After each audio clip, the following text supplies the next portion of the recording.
Our story begins with the haggard face of a man. He was carrying a huge spike on his back. It was part of a huge defeated monster. They were told that if they didn't finish carrying everything by sundown, no one would get dinner, and those still breathing had to keep working. The man could barely stay on his feet. The captain noticed him and reprimanded him. He was ordered to move farther and faster. This man's name is Zhou Yi, a regular guy trying to survive the apocalypse, which took place in the year 2026. When the world faced a crisis beyond human comprehension, giant insects burst out of the ground, opening countless portals to other worlds. People began to call them the abysses. Within these abysses lurked monsters like nightmares, but the abyss also released a mysterious radiation. A handful of people were given incredible powers by it. They became known as the Awakened, but those who weren't awakened had to do the dirtiest, hardest, most difficult jobs if they wanted to eat. And they had to load some of the monster into a truck, after which they fell to all fours without strength. The captain saw him sitting up and didn't hesitate to slap him. GH was yelled at, accusing him of slacking off and playing the victim. He stroked his cheek and bit his lip to hold back. His cheek was bruised, and yet he wondered if the captain had hurt his hand on his face. The captain said he was a pain in the ass and asked if he could work, and if not, let him get out. He replied that he could. The captain yelled that the bodies had to be moved before dark, and they wouldn't get food until they were done. Gigi agreed. Suddenly the ground shook. Zhu thought it was an earthquake, but a monster appeared in front of him. It looked like a worm with 4 tusks and a round mouth with sharp teeth. The boy turned pale. The whole team was horrified to see that the monster was still alive. They rushed to escape. The captain saw him and thought that running away wouldn't save them. He made a decision. Suddenly, a gunshot rang out. Ijoyi was shot in the leg. The guy was shocked, for he realized everything at once. When he turned around, he saw the captain had shot him. He fell down and the captain ran past him. As he ran away, the captain told him that weaklings should be bait. Now GH realized that the captain had left him as bait so the others could escape. He wondered why. After all he wanted was to survive, and yet it was so damn hard. Zhao realized that someone like him, weak, powerless, had been doomed from the start. And he cried. When he opened his eyes, he saw an insect crawling on his arm. The guy figured that only cockroaches had an easy life, because they could eat anything while he struggled every day just to find food. And they're practically unkillable, since even the radiation of the abyss couldn't destroy them. The monster was already behind him, and the guy thought, if there's a next life, being a cockroach wouldn't be so bad. Eventually, the monster ate him. In the meantime, several screens came up announcing that human transformation had been initiated and the evolutionary system activated. A bunch of failed reconstruction attempts were made, until by 1,600,000 reconstruction attempts had succeeded. When Yi opened his eyes, he saw a dirty place.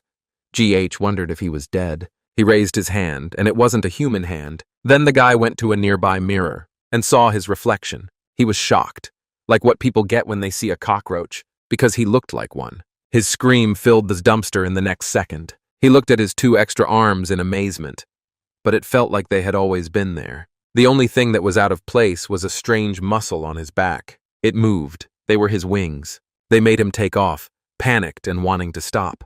And then he hit the wall and fell. He realized that when he tensed his back muscles slightly, his wings moved on their own. Suddenly Joe was angry, because if he knew it would be like this, he would have asked for something better than a cockroach. Someone appeared and called him ungrateful. The golden cockroach hovered in front of him, offended that he was mocking the cockroach god's blessing. The cockroach god declared that in 5,000 years, he was the first person to ever pray for his power. He was going to give him the strongest abilities, but now he could see that the one was sorry. The cockroach was shocked. The guy called the cockroach a system, but then corrected himself. Father. Then he apologized. The cockroach god said nothing. Then he disappeared. The system screen appeared and showed that the system had shut down because the cockroach god didn't like him. He realized that he had just pissed off his cheat code. For the next 10 days, he tried his best to call the system back, but no matter what he did, the system wouldn't come back. The other cockroaches saw him and wondered what he was doing. Because of this, he realized that he could now understand the cockroach language. On his first night, he was alone, and realized that joking about turning into a cockroach was one thing, but actually being one was disgusting. He peeked at the cockroaches nearby who were eating dinner. He threw up because the other cockroaches were feasting on shit. One cockroach noticed him and brought him some poop and urged him to eat it while it was fresh. GH turned pale and screamed at him to stay away from it. But the cockroach insisted and shoved it in his face. He conceded it to him, as he himself prefers it liquid. Instinctively, Joe slapped the cockroach to keep it away, and the connoisseur of unusual food fell to the ground, and then expressed that now his feelings were hurt. Gigi apologized and explained that it was because his breath smelled like shit. And on the fifth night, the guy just laid on the ground. He cursed his genes because now even poop was starting to smell nice. GH knew he had to find food soon, or he might actually wander into a pile of manure in his sleep. The guy rummaged through the plastic wrappings, because sealed packaging usually stops regular cockroaches, but not his. Based on his human knowledge, he expected there must be something edible in the trash pile. He saw a plastic package labeled expired for 3 years. He rushed to open it. The system notified him there was an expired egg yolk paste. It has about 385 calories, and to him it's edible. He thinks it's disgusting, but his stomach rumbles loudly. In the end, he ate it. GH was over the moon eating it. He cried after getting what he asked for. On the 10th night, the cockroach god never came back. Gigi thought that by becoming a cockroach, surviving the apocalypse would be easier. But reality hit him hard. He felt so miserable that he considered ending it all. But being a cockroach, he couldn't die from falling, drowning, or even poison. His only option was to find a predator to eat him. But since he'd already been eaten in a previous life, the mere thought of it caused him so much pain, it made him shiver. That's what kept him alive. He felt lucky because cockroaches are social insects. That meant he could be king. He'd have a better chance of survival. This led him to think that he didn't need a system, and he could thrive using only his human intelligence. He started with the person next to him, who he called Little Fatty. GH asked him if he wanted to team up with him, but he aggressively turned him down because the guy can't even get fresh poop. He realized that in this world, power isn't about living comfortably. It's about being seen as someone who thrives. The boy knew he needed an opportunity to prove himself. On the 20th day of his cockroach life, that chance finally presented itself. One muscular cockroach announced to his congeners that they were moving to a richer feeding ground from that day forward.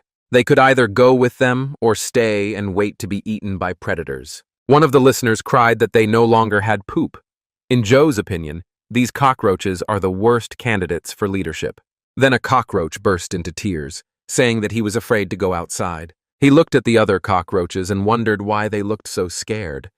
Are they really that lazy? The muscular cockroach asked if there were any volunteers for scouting. He told them to speak up, but everyone was silent as fish. He didn't participate, since he didn't even need their poop to survive. But a system came up and told him that the god of cockroaches says they won't survive. It also says that if he accepts the mission, he can be forgiven. Without a second thought, he raised his hand and volunteered to lead the attack. Little Fatty was delighted at his bravery. There was a smirk on GH's face as he thought his cheat code had returned. A few moments later, they hid behind the grass. They needed to cross the dam, and he thinks it's easy.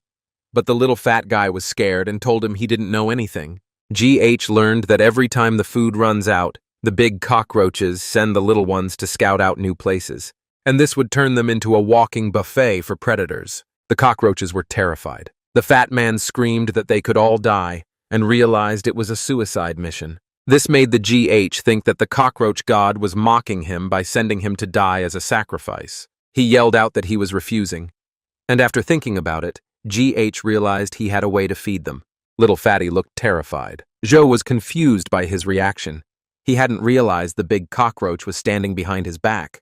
The one asked him where he was going. He then told him that there were monster corpses waiting for them behind the dam, ready to be consumed, so whoever came first would be the first to be killed. He realized that the cockroaches had evolved to eat interdimensional monsters. It was like an eternal free meal. Joe told the big guy that he was on a diet and let them go ahead.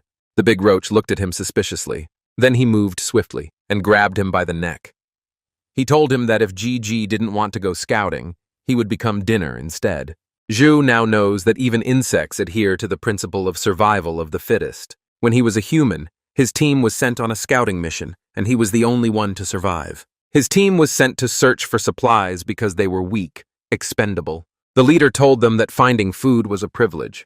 He recognized this leader in that big cockroach. The one threw him to the ground and told him he should thank him for giving him a chance to survive. He stepped on his head. The guy didn't like that very much. GH knew he had to get his cheat code back, because the ability to eat anything wouldn't be enough. He was determined to get stronger. The scene changed. They were crossing the causeway. He ordered his brothers to spread out and move forward. If anything happened, they should alert the group. He told the little fat guy to stop clinging to him, but he was too scared. So he looked ahead. The kid was very concerned because they weren't and close to the river, but there were breakwaters here. The big roaches breathed a sigh of relief that they were halfway across and nothing had happened. They were ready to move because they couldn't let these brats get the best of them. They rushed forward, flying, thinking that if there was danger, the brats would be eaten first, and was annoyed that they could fly and still order them to go scouting. He called them cowards, and someone was watching. Suddenly he noticed something behind him. He saw big red eyes. He became frightened. Then he thought it wasn't rocks. They were toads. The other cockroaches cried. The toads stuck out their tongues as the cockroaches scattered in panic. One cockroach screamed to run, scatter, and fly. One cockroach was captured. It screamed loudly as it was chewed. Several more cockroaches were eaten. A system appeared to show that a mutant toad had been discovered. She jumps 20 meters and shoots her tongue at 4 meters per second. Its weakness is that it can't see its prey when it's stationary. He shouted for everyone to freeze because they can't see anything that isn't moving. He ordered them to lie down and not breathe.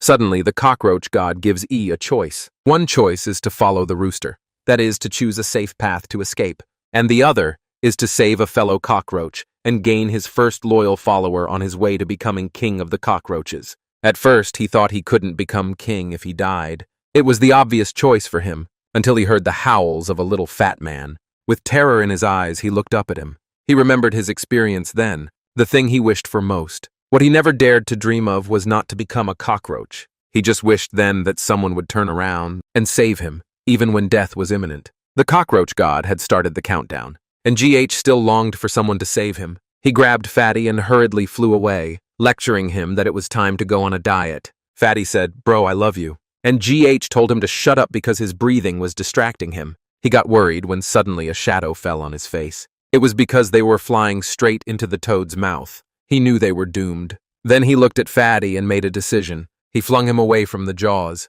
Fatty turned around and saw the main character being eaten, and he was crushed. Suddenly, a system window appeared and informed him that he had passed the roach god test. His selfless spirit moved him. Access to the system was restored.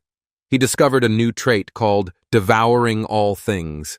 He then acquired new abilities such as sticky tongue and acid slime. They were absorbed from the mutant toad. Suddenly, the toad exploded. He was able to obtain a special reward, a step out of the toad's body, and was notified that the blind body was unlocked. He was in human form, covered in green toad blood. The protagonist threw his hands up in the air and said that he was finally back. The cockroach god said that even in the most desperate situations, he had upheld righteousness, so he was worthy to be his successor.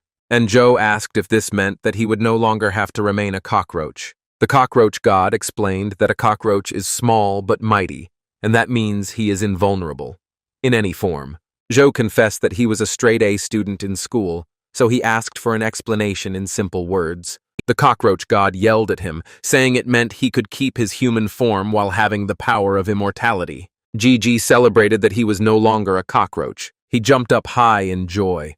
The cockroach was impressed with him as few humans would be able to save their insect friend. As he landed after his jump, he felt something under his foot. Removing his foot, he saw a crushed baby Fatty. The cockroach god was angry that he had just stepped on the comrade he had just saved. This made GH worried because now that he had crushed him, he wondered if he would turn back into a cockroach. He tried to calm down because he knew that his survival skills would now depend on his acting skills. The cockroach god called him an idiot, for he too felt foolish for choosing such an idiot. He was interrupted halfway through when Yi cried loudly. He acted as if his heart was broken because he had raised little Fatty himself, and now he was dead.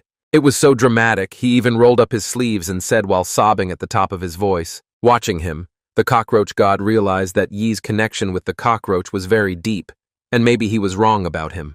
The cockroach god told him to stop crying, since little Fatty is not dead. Well, more accurately, he can't die because he has become his keeper. So as long as the king lives, he will be endlessly reborn. He was ordered to kill some mutant monsters to replenish his energy, and the Fatty would come back to life. They looked at the toads. GH had planned to spare them, but now he thought that was impossible. He made sure they remembered the horror of being dominated by humans. He ran to grab them like he was a colossal from an attack of the titans. The toad sensed him. She immediately jumped on him. At that moment, she was exactly like Captain Levi, and then she hit him with force. His cheek was bruised. GG was angry that this toad thought she was Levi and was fighting titans.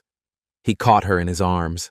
The roach god warned him that the mutant toad was dangerous. When he looked at his hands, there were burns on them because the toad secretes corrosive slime from its body. He screamed in pain and dropped the toad as he continued to shake his hand. Immediately, the toad mistook his naked body part for a small worm and released its harpoon tongue. The tip of the tongue split like fingers and grabbed E's worm. He screamed loudly. It hurt so much that he was yanked upward. Finally, he caught the toad and ripped it away from him. He confessed to the roach god that he couldn't even defeat the mutant. The cockroach god wasn't surprised because the toad was using his abilities while he was just flailing his arms around, and wondered about his abilities. The cockroach god reminded him that he had given him the trait eating all things, and if he ate the frog, he would get its immunity. The cockroach god held the toad up to him, telling him that when he devoured everything, he would ascend to divinity. He asked if it could be cooked first, but the cockroach god put it in his mouth, telling him to swallow it. But the moment his tongue touched the toad, more than 10,000 taste buds screamed in agony. It was disgusting. He vomited and said he couldn't do it. The roach god told him that if he didn't do it, he would die since he was already surrounded. As if on cue, all the toads jumped to him. He panicked. But then he wondered why he was whining when he'd worked himself to death and couldn't even eat a bite. He realized that food was now literally being fed into his mouth and wondered why he was still complaining. Then he quickly ate the toad. The system screen showed that eating all things was activated and the creature's features were detected, and acquired eating slime, frog leap, and elastic muscles. After that, he looked enlightened. He told the toads that their tricks were now useless. It was funny how he attacked them, like he was doing a gymnastic exercise, handsome, almost like Bruce Lee. When he had defeated them all, he pronounced that invincibility was such a lonely existence. Suddenly a light blinded him. He closed his eyes. The light was coming from a military vehicle. One soldier announced that they had found a naked weirdo who was doing something unimaginable with toads. GH asked them if they were here to rescue him, but in the blink of an eye, an execution order was given. He was shot with darts. Seconds before this encounter, military trucks lined up in front of him. He saw the insignia on them and recognized them as the extermination squad. After all, he had heard of them in his past life. They are humanity's strongest resistance force in the apocalypse. Every member of the squad is an elite awakened.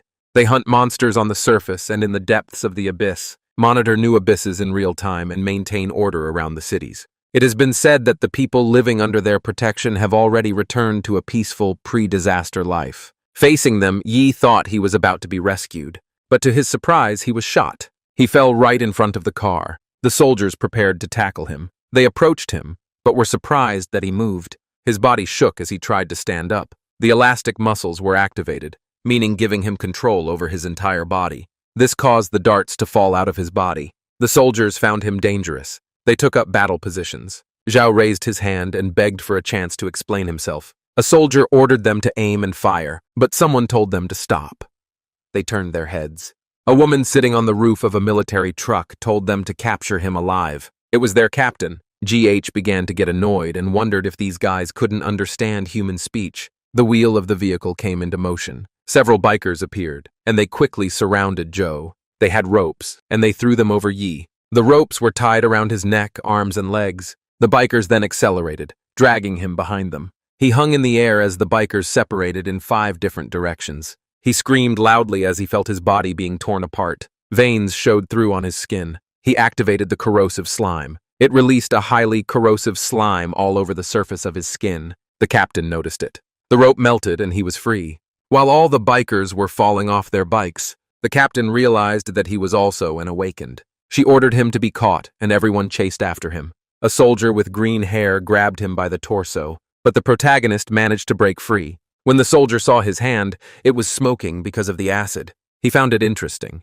Suddenly there was some more movement. Another soldier tried to catch the GH. He jumped up high and tried to hit him, but Joe was able to dodge. Debris flew everywhere. Another soldier, this one with a baseball bat, got in front of Yi. Yi had to slide on his knees and arch his back to dodge his swing. GH was looking for his cheat code again. The system activated the frog jump. He was impressed. When he looked back, he was already a great distance away from them. He laughed at them for not being able to catch him, but suddenly he tripped and fell. A purple rope was tied to his ankle. It was done by the beautiful captainess, who had just been sitting there before. She asked him if he thought he had escaped. Our guy was alarmed. He thought he was already safe. She pulled him closer to her. More ropes came out of her fingers, and they wrapped around Yi's entire body. She jumped down, tightened the rope, and stepped on him. She tied him to the motorcycle and drove off, dragging him behind her. GH screamed, "Mercy!" and they sped away. The scene changed, and now the narrative was in Fortress City. The gates of the Scarlet Bird opened when someone announced the return of Vice Captain Eileen. She told them not to open them too wide because they didn't want monsters to get in. She slipped inside, and when she got there, she stopped. And with the main character flying next to her, it was a rough ride. They led Joe to the extermination squad's prison. Two women in lab coats walked beside Yi with Eileen in front. He told them that he was harmless, and that since it was the apocalypse, it shouldn't be a crime to be naked. The woman on the right marveled that he could talk. She pronounced him different from the previous 12. Eileen told them to keep their guard up. She stated that 12 unknown refugees had shown up in the last week. It's the same story every time. All naked, all smiling like idiots and completely mute. Tests say they are normal people, but she admits there is something inhuman about them. The woman on the left suggested just killing them all to save herself the trouble. The woman on the right replied that if they started executing people, they would be no different from the monsters outside. She told her to be quiet and wait for the results of the gene test. GH realized that he was arrested because he fit the description of those 12 weirdos. Then he thought about the gene test. He asked the Cockroach God if they could detect them with it. The Cockroach God asked what it was, and Joe realized he was screwed. The door opened. Eileen told him that whatever he was, whether he was a pervert or one of the 12, he should just sit quietly and behave. A woman noticed several empty chairs. She asked another if she had moved the prisoners somewhere, because there was only one left. The woman with the ponytail replied that she had not. She was surprised to see that the others had disappeared. The remaining prisoner sat quietly. Eileen sensed something. Then they saw the prisoner's head expand. They were all shocked to see that they were all floating under the ceiling. The main character asked what it was. The prisoners' heads were like balloons, and this kept them in the air. Moreover, they all had creepy expressions on their faces. Joe was terrified. Behind his back, the bound prisoner roared, and his skull began to split open. Then something came out of it. The GG and the ponytailed explorer turned around. They saw a stump-like monster with mushrooms on its head, 3 eyes, a spiky mouth, and vines. The vines coiled around them. The monster roared. Then it aimed for Eileen. She jumped back to dodge it. In midair, she realized that this was its true form. Bumps grew on the explorer's body. They multiplied instantly. The boils covered her almost completely. So did the protagonist. He didn't realize what was happening. The Cockroach God told him he was infested with parasites. He ordered him to chew the spores immediately or he would turn into a zombie. The monster screamed that he wanted the girl's body. Eileen was surprised that he spoke.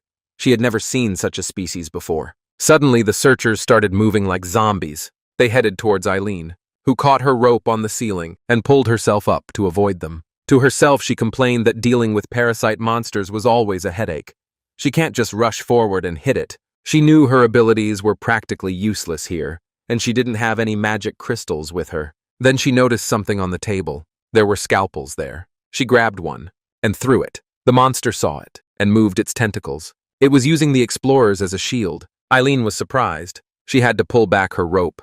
Otherwise, she would have hurt the researcher. And the scalpel stopped a centimeter from the lab assistant's face. The monster teased her for her cowardice. Yi-Jo tried to free himself from its tentacles and handcuffs. Meanwhile, Yi was concerned because he couldn't eat it fast enough. It was drilling into him. The roach god told him to stop whining and swallow it already. He swallowed it. The system notified him that he had absorbed the parasitic spore, resulting in the acquisition of 45% resistance to parasites. Eileen grabbed the rest of the scalpels and told the monster that he was the one being a coward for hiding behind the hostages. She threw the scalpels right at him. The monster told her that her actions were useless. She asked if he was sure of that. She manipulated the scalpel, and she did it in such a way that it bypassed the explorers. The monster was surprised to be hit. She attached her rope to the scalpel to maneuver it. The monster screamed loudly. As Eileen suspected, its real body is weak. That's why it needs carriers for protection. Suddenly, the female explorers bled on the same parts of their bodies where the monster was wounded. Eileen was surprised. The monster decided to transfer the attack to the hostages and regenerated its body. The girl thought he was a very big pain in the ass. Then the monster pointed out that she was also infected. Until that moment, she didn't know. She saw that her arm had transformed, and it wasn't obeying her. Her own arm was strangling her. The monster didn't give her a chance to clear herself of the spores, and then he was confused. When he saw Eileen smiling, she tied her hands together with thread and wrapped it around her hip so her hands couldn't reach her neck. Luckily, she was the one who had fallen into the monster's trap. Her spider silk can control an enemy's body, and she can use it on herself. Using the threads, she threw a scalpel. The monster was wounded. She then pronounced that the monster was unlucky because it didn't take her long to get free. The monster told her that if she kept twitching like that, she would bleed out and lose her ability to fight. And the monster threatened her that if she tried to escape, he would kill the explorers. He suggested that they run away together. She replied that even if the monster begged, she wouldn't leave. It would only happen after she destroyed it. Meanwhile, Yi continued to eat. The monster noticed him because of the crunch. The monster realized it couldn't control him, so it would just kill him. GH saw that he was in a bad situation because he couldn't dodge. Suddenly, the threads wrapped around him, and in one lightning-fast move, Eileen pulled him away. The monster was dumbfounded and screamed loudly at the captain's feet. He thanked her for saving his life. Chi said. He landed under her. His nose bled and his cheeks turned red when he saw her underwear. Eileen was at a loss for words. She realized that the guy wasn't one of the naked lunatics, but just a shameless pervert. GH replied that that's what he was telling her. She told him that since the monster can't take over his body, they have two options. Either they both die here, or she will restrain the monster while it seeks help. Our GH was at a loss for words. He didn't like it, so he chose option 3. Eileen asked what he meant by that. The guy replied that they would team up and tear that ugly mushroom to shreds. She couldn't believe how readily he was willing to give up his life and asked why that was so. He had a determined look on his face. The question made him remember the time he had been left for dead, and he replied that he hated people who abandoned their comrades and run away when faced with monsters. He stated that such cowards are worse than the monsters themselves. She commented that he was a brave young hero, but deep down she thinks he's an idiot or something. But actually, he was ready because the system told him that the monster's real body is weak, and the kid will be able to defeat it. He thought that if he won, he would earn a safe place under the protection of the extermination squad. Mushroom complained that even in battle, people still think about how to impress the opposite sex. That's so pathetic. He unleashed a bunch of tentacles, and right towards these two heroes. The guy knew Eileen could control bodies too, and told her to hurry up and take control of him so he could fight too. Eileen released her spider silk, but warned him that she couldn't guarantee his safety. The thread attached itself to Yi's body. She wiggled her fingers and said to him, "Go." The guy immediately rushed towards the monster with lightning speed. The monster knew he wouldn't be able to dodge its tentacles, so it wondered how he was going to break through its battle puppet and face the explorer controlled by the monster. Eileen wiggled her fingers. Gigi pushed back with more force and grabbed the researcher and knocked her down. Then the researcher with the ponytail attacked next. Eileen pulled the strings and moved E like a marionette, so he could slip between the lab tech's legs. Then he jumped. The monster noticed that he was moving faster now. He was beginning to think that the woman was controlling him. Eileen commented that the monster had a brain after all. The guy was ready to hit the monster with all his might. He shouted loudly, "Die!" Immediately, the monster's tentacles moved. He created a barrier to protect himself. The monster was sure that the guy was too weak to break through its defense. But as E got closer, a trait activated. This trait, elastic muscles along with the corrosive slime. His punch reached its target. The monster coughed up the slime. Eileen was surprised to find that Yi was hiding extra abilities. Part of the monster melted away. A large hole was left in its torso. He couldn't believe how strong Yi was. The protagonist smiled. The monster refused to die here, so he planned to endure the damage. But to his surprise, his wounds wouldn't heal. Then he saw Eileen crouched next to the two explorers. She had already extracted the parasitic spores from them. She crushed them in her hands and annoyed the monster, saying she couldn't wait to see what it would look like sliced into pieces. The monster stared at her. This infuriated the ugly bastard even more. Suddenly, the human orbs floating in the air began to twitch. Then they burst and released a liquid. Eileen and Yi were surprised. They saw blood gathering towards the monster. The hole in the monster's torso began to close. Both Eileen and Joe became wary. Then, the monster became viscous. Its body transformed. It now looked like a giant red slug with sharp eyes. When it completed its transformation, he looked like a muscular red bipedal monster with 4 eyes, sharp teeth, and a long tongue. Both Eileen and GH became even more wary. The monster told them that they were the first humans to see this form. He hoped they wouldn't disappoint him. In the blink of an eye, his fist was already at Eileen's face. He was that fast. When his fist hit its target, she was thrown back, and she collided with the wall. The guy next to her was surprised. They didn't expect him to be that strong. She could tell he was on a whole different level than before. She saw him reaching for her. He grabbed her head and slammed her to the ground. As he dragged her, a mark was left on the ground. Then the monster threw her off. She was already coughing up blood. She remained lying on the ground in a fetal position while the monster looked at her. He felt the impact hit his body. He turned around and saw Yi.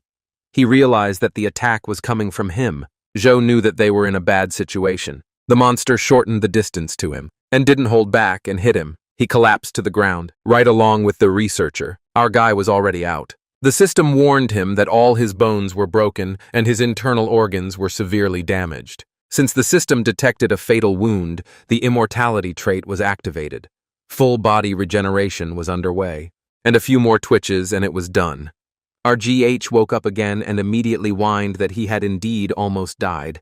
He also noticed that the cockroach god was next to him, and the god told him that if he got another hit like that, he wouldn't be able to save him. After that, Yi immediately pretended to be dead. He silently cheered for Eileen and hoped that she could save him. But the monster didn't want to get behind him. It called him weak. But he turned around when he heard some kind of clicking sound, and Eileen was about to kick him. But he caught her foot. She had no idea how it happened.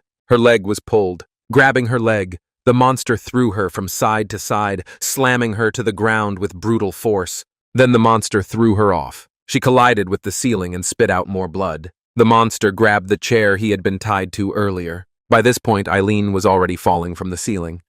He picked it up, complaining that it was so uncomfortable. Using the chair, he hit her like a baseball, and she slammed back into the wall.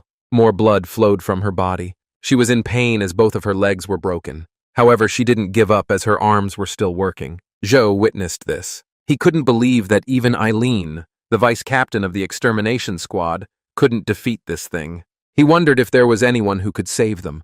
Someone called out to him. It was the explorer, and she told him to tell the vice captain to unleash her full power. She opened her palms and revealed a red gemstone. Zhu saw it and reached for it. But there's a problem. He has no idea how he's going to get it to her. The cockroach god suggested that if he pushed his elastic muscles to the limit and rushed forward, he might find a loophole. Zhou judged from his calculations that there was a 10% chance of success, and replied that this was basically a death sentence. The cockroach god pointed out that it was either a 10% chance of survival or a 100% chance of dying. GH gritted his teeth, pondering. He could only curse as his body began to move. Then he activated the elastic muscle trait, screamed loudly, and rushed forward. The monster noticed him. The roach god noticed that the monster's reaction was even faster than expected. So with that, his chance of success dropped to 5%. He could only go all the way. He jumped so high to fly over it, but he failed. The cockroach god told him there was only 1% left. GH was determined to get to Eileen, but the monster grabbed his leg. He asked him what he was doing, and pulled him down. The cockroach god pronounced that it was now 0%. Zhou was sprawled on the floor. The impact was so hard that it left a dent in the ground. The monster was about to step on him, but Yi had a determined expression on his face, and he believed that he hadn't reached 0% yet. He knew that this position was his last chance. He threw the rock, yelling for Eileen to catch it. Then the monster stepped on it and called him weak. But he was surprised and realized there was a problem. His foot didn't reach Yi's head because Yi was protected by spider silk. The monster turned to Eileen, and she recognized that Yi had risked his life to deliver the crystal to her. She was seriously touched. Her legs were bandaged with spider silk. She was using a lot more of her ability now. She released more of it from her fingers. Then she wrapped it around the monster and pulled on the threads. This caused the monster to fall to the ground. Her hand turned into a blade. She calls it the spider snowblade, naked. She then chopped the monster with it, but it disappeared. This surprised her. Suddenly he loomed over her. He then stated that people who can wield their power are still too weak. He grabbed a blade and snapped it in half. Then he grabbed the girl by the neck and pierced her torso with the broken part of her blade. The protagonist watched this happen. The girl was already on a huge bayonet. The guy felt hopeless. The monster was about to stab her again. Suddenly, blood spurted. Suddenly, his hands were cut off instead, and a guy with long brown hair picked up Eileen. The demon looked around angrily. GH was surprised as well. The large, bulky man stepped away from the monster. 2 more men arrived. The monster asked who they were. There was a silver-haired woman with glasses and a tall man with dark maroon hair wearing a brown cloak, and a large guy. The woman saw the explorers on the ground. She examined their bodies and said that they were in bad shape as their organs, bones, and flesh were all mixed up. She knew she had to help them immediately. This woman is the captain of the 10th Extermination Squad, Haley. The large, muscular man with brown hair was the captain of Extermination Squad 2, Philo. He assured Haley that no monster would walk past him to harm her. The commander-in-chief, Cory Varian, told them that he would play with the monster a bit. He was amused that this one could talk. Eileen woke up and informed him in a weak voice that this monster was different. She told him to be careful. The commander replied that she had nothing to worry about because he too was cut differently. Haley told them to shut up because she needed absolute silence for treatment. She used a green stone. A root grew out of the ground. She used the runic rebirth technique and enveloped each of the female explorers with a large flower, and the other girl too. Philo placed Eileen on the flower as well. Even GH was engulfed by the flower. He was confused to see the flowers. He felt warm, like he was basking in a hot spring, and it made him want to close his eyes. So he closed them, until the cockroach god showed up and yelled at him to stay awake. He even injected him with adrenaline.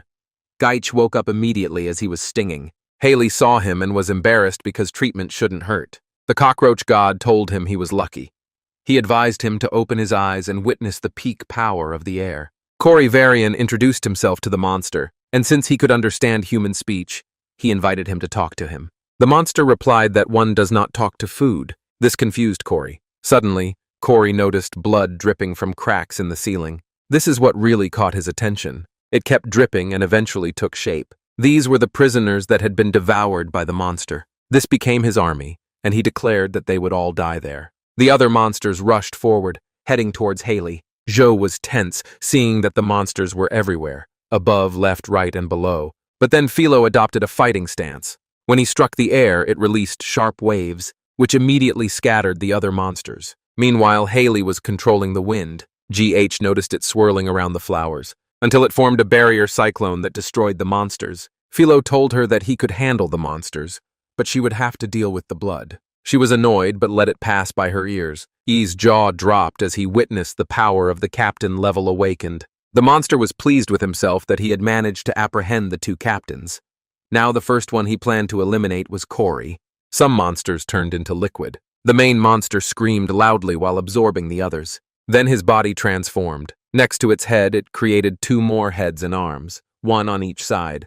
It was now a giant, ugly monster. The main character exclaimed that it was so unfair. Cory expressed that he envied guys like this monster, since they could get bigger whenever they wanted, and he had to try harder. The monster threw a punch, but Cory dodged it quickly, so the blow didn't hit him.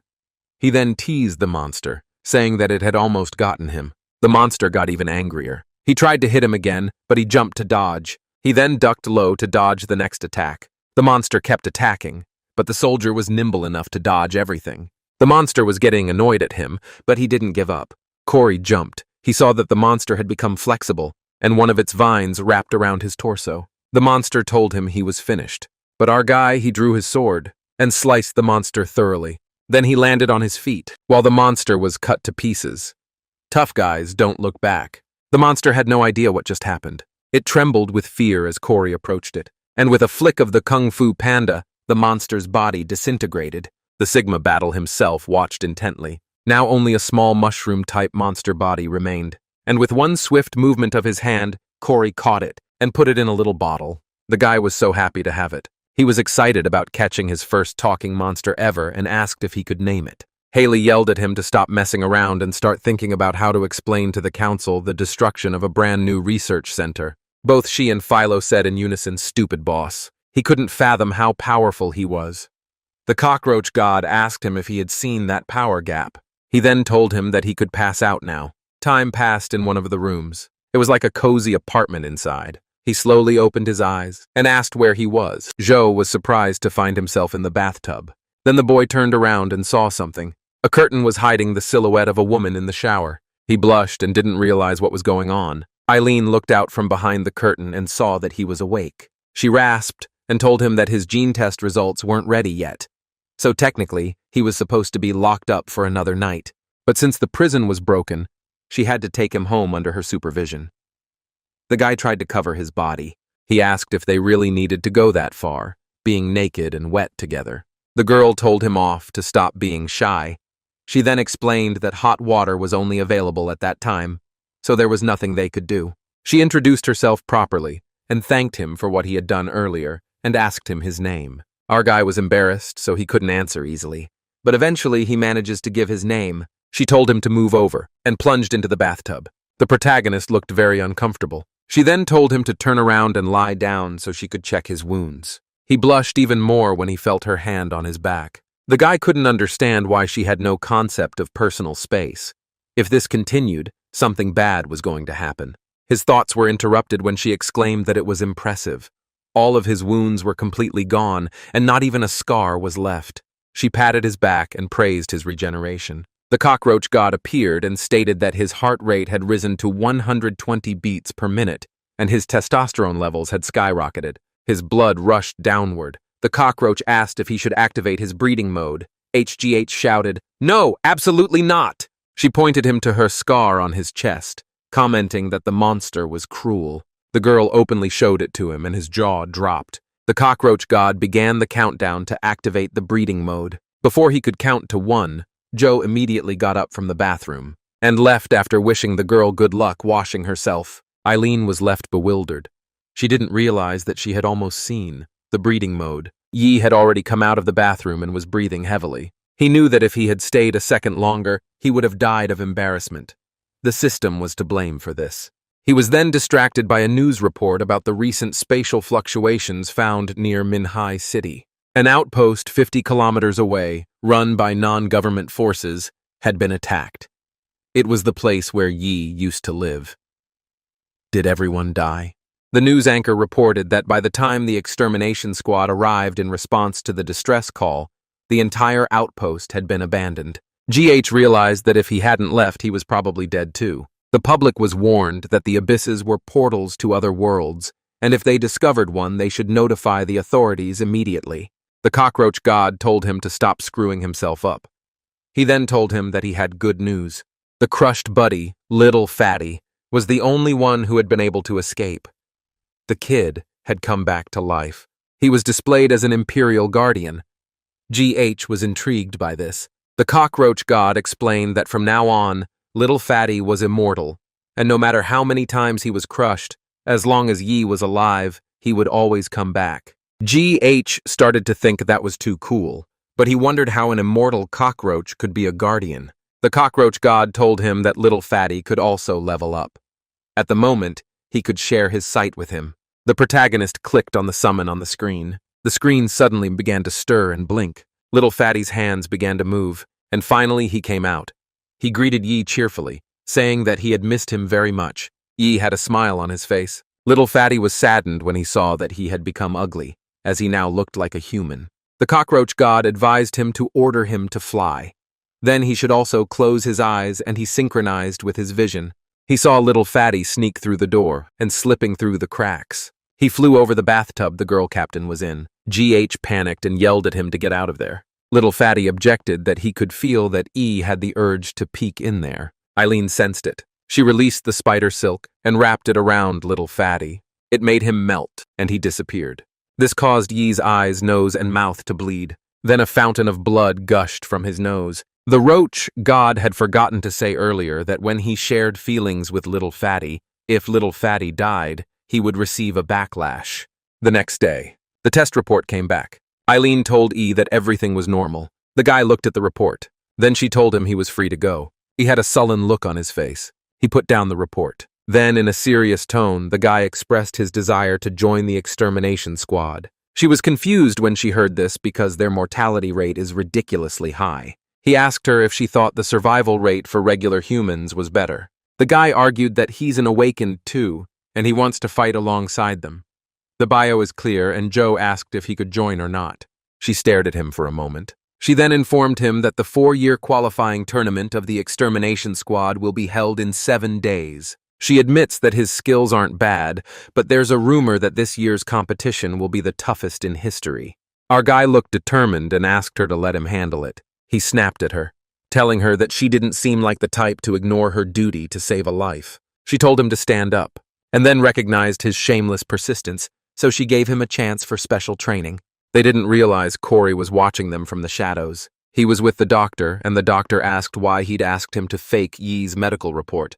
The gene test showed that Yi wasn't human. Corey smiled and gave him more time to keep it a secret for a little while longer. The scene changes abruptly.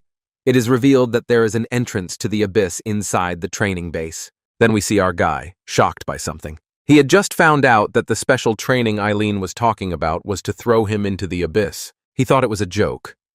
The abyss is crawling with monsters, and the ones inside are much stronger than the ones outside. He then wondered why he had asked him to fake Yi's medical report. It was said that even an entire army wouldn't stand a chance. He wondered how jumping into the abyss could be considered training, and his teammates were only 4 teenagers. Justin was there, Liu Yao was there, Su Kai and Sun Tao. Eileen had informed them that every abyss connects to another world. Also, depending on how much that world has penetrated their world. The abysses are ranked in danger from Class E to Class S. The higher the rank, the stronger the monsters and larger the territory. She told them that the gate leads to the abyss, which had already been scouted by the extermination squad. The girl pressed a button, and then stated that the extermination squad's job was to enter the abyss, mop up the monsters, and delay the other world's invasion of their world. She described the abysses as tunnels left by giant worms during the Great Cataclysm. Eileen pressed another button, and the entrance began to glow. She then informed them that the portal was open. Among the group, Justin had experience in the abyss, so she appointed him leader. He agreed. They walked through the doors and arrived in a quiet, dark jungle, which was classified as Class E. It was a lush jungle, but it was also creepy. The boy was very surprised that this was the abyss. Suddenly, a monkey with a snake tail spotted them. GH couldn't believe it. And the spiders are huge, and the trees are massive and tall.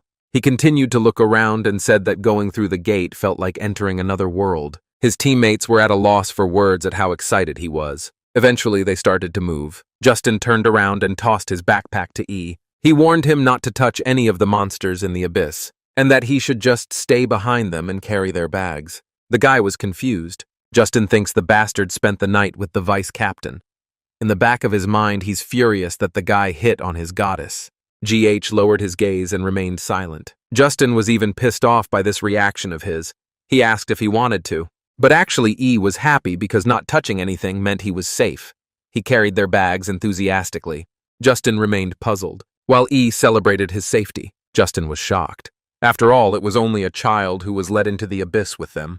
The main character approaches the others to retrieve their bags. First up was the only girl in the group, Yao. She coldly replied that she could handle herself, and then they left. In the back of his mind, Yi couldn't understand why he was forbidden to hunt monsters. He thought, but after all, it wouldn't do any harm, until he saw the awakened in the abyss fighting. Immediately, Yao used the heavenly veil of thunderous wrath. She struck the monsters in a large area with electricity. All of them shook and screamed in pain. Then Justin swung his sword and sliced through several monsters at once. The crystal weapon of the awakened absorbs the abilities of the monsters when they kill them in the abyss. It's like gaining experience in the game, and the more they kill, the faster they level up. Eventually, he learned that even the best awakened in his age group get tired from the constant fighting. Justin had already killed 310 monsters and finally leveled up. But Yi was done differently. He put on his napkin and began his meal. It was as if he was eating at a fancy restaurant, but really he was just eating the dead monsters around him. From this, he acquired a trait called long arms of a snake monkey. Basically, he doesn't need to kill monsters. He just eats a piece of them and gains their trait. He kept eating, and more traits were acquired and enhanced, such as resistance to poisons, jungle adaptation, and more, as well as improving on the 6 things he already had. After a while, he was breathing heavily and holding his stomach. He lay there and didn't move, for he had managed to eat all the defeated monsters around him. He had a smile on his face. He was very lucky to have gone with the squad. Now he could watch others fight and level up by eating monsters. He raised his hands up and started praising the great god Cockroach who gave him this opportunity. The rest of the team was not happy about this arrangement. They weren't happy. While they were risking their lives, the guy in the rear was just living in the cafeteria. The scene shifted to a bird's eye view of a dark forest where something was happening. Someone huge was running forward and exuding purple smoke. It was a huge horned beast, and it was attacking another monster, the king of snake-tailed monkeys. With just one push, the snake-tailed ape king was thrown into the air and bled out. Gigi was secretly watching from the bushes. He recognized him as the final boss of the abyss who had easily taken down the almost king of the snake-tailed apes, and realized the difference in rank and the gulf in power. Justin told them that they could do it as long as everyone stuck to his plan. Even though they are a team of rookies, he is determined to defeat him. And he remembered what Eileen said. If he gets hurt, maimed, or worse because he ignored the rules and rushed forward recklessly, health insurance won't cover it. He tells them that Eileen warned them not to fight the boss. With that, he's out of the game. Justin grabbed him by the collar and yelled that no one wants a loser like him. He ordered him to just go sit in the safe zone and guard their bags. Yao remained silent. Justin pointed to the map and told him to stay there. He carried their bags and left and wished them luck. Kai and Tao were satisfied. Yao knew that the place where the captain had sent Yi was the ambush point for the final battle. Justin replied that it was intentional. He added that he had already stuffed the 4 backpacks Yi was carrying with explosives, and once the boss targeted him, he would detonate the explosives, and they would finish off the others. He had no qualms about stating that it only takes one useless teammate. Yao said, "That sucks." But as soon as she said that, something happened. The captain didn't hesitate to point his sword at her. The guy told her to stop this pity, and he would only let her get away with it once. The scene changed again. The protagonist was sitting at the roots of a tree. He was looting a monster he had killed and was thinking that it wasn't exactly a safe zone. Suddenly, the ground around him shook. He wondered if the battle was so intense that he could hear it from there. Then the guy felt something, and immediately turned pale. Something was moving so fast, several monkeys ran past him. He was confused as to what had happened. Then a tree broke, and he turned around and saw the boss monster running, its sharp horn piercing E. The guy coughed up liters of blood as the boss monster ran through a bunch of trees until it crashed into a mountain. The protagonist wondered why he was there. By this point, his body had already been pierced by its horn. The cockroach god discovered the fatal wound. He banished the foreign object and began repairs, and asked where the whole crew was it destroyed? Suddenly a fiery arrow was fired. It landed next to the bag, and ignited the dynamite.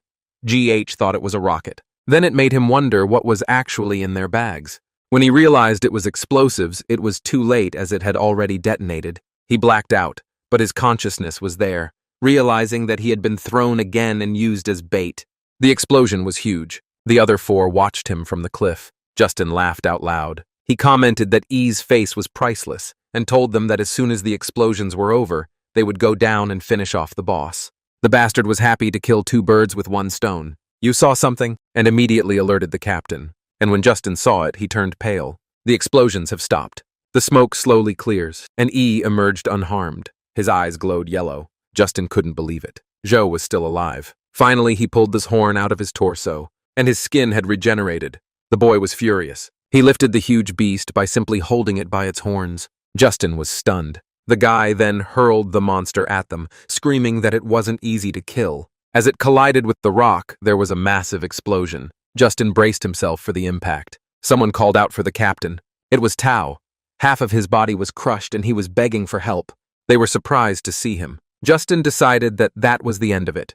He advised the others that if they didn't want to die, they should focus on killing the boss. He pointed his sword at Tao. Tao begged him not to, but he used his flesh-ripping arrow ability. Tao's cheeks swelled, and he exploded under the monster, causing it to roar loudly. The monster rose up. Justin ordered the other 2 to attack. Kai covered his hand in flames and unleashed a fire vortex at him. Yu released electricity and electrocuted the boss monster. The one shrieked loudly. Justin saw that he was almost defeated. He smirked, thinking that he was nowhere near as strong as the legends said.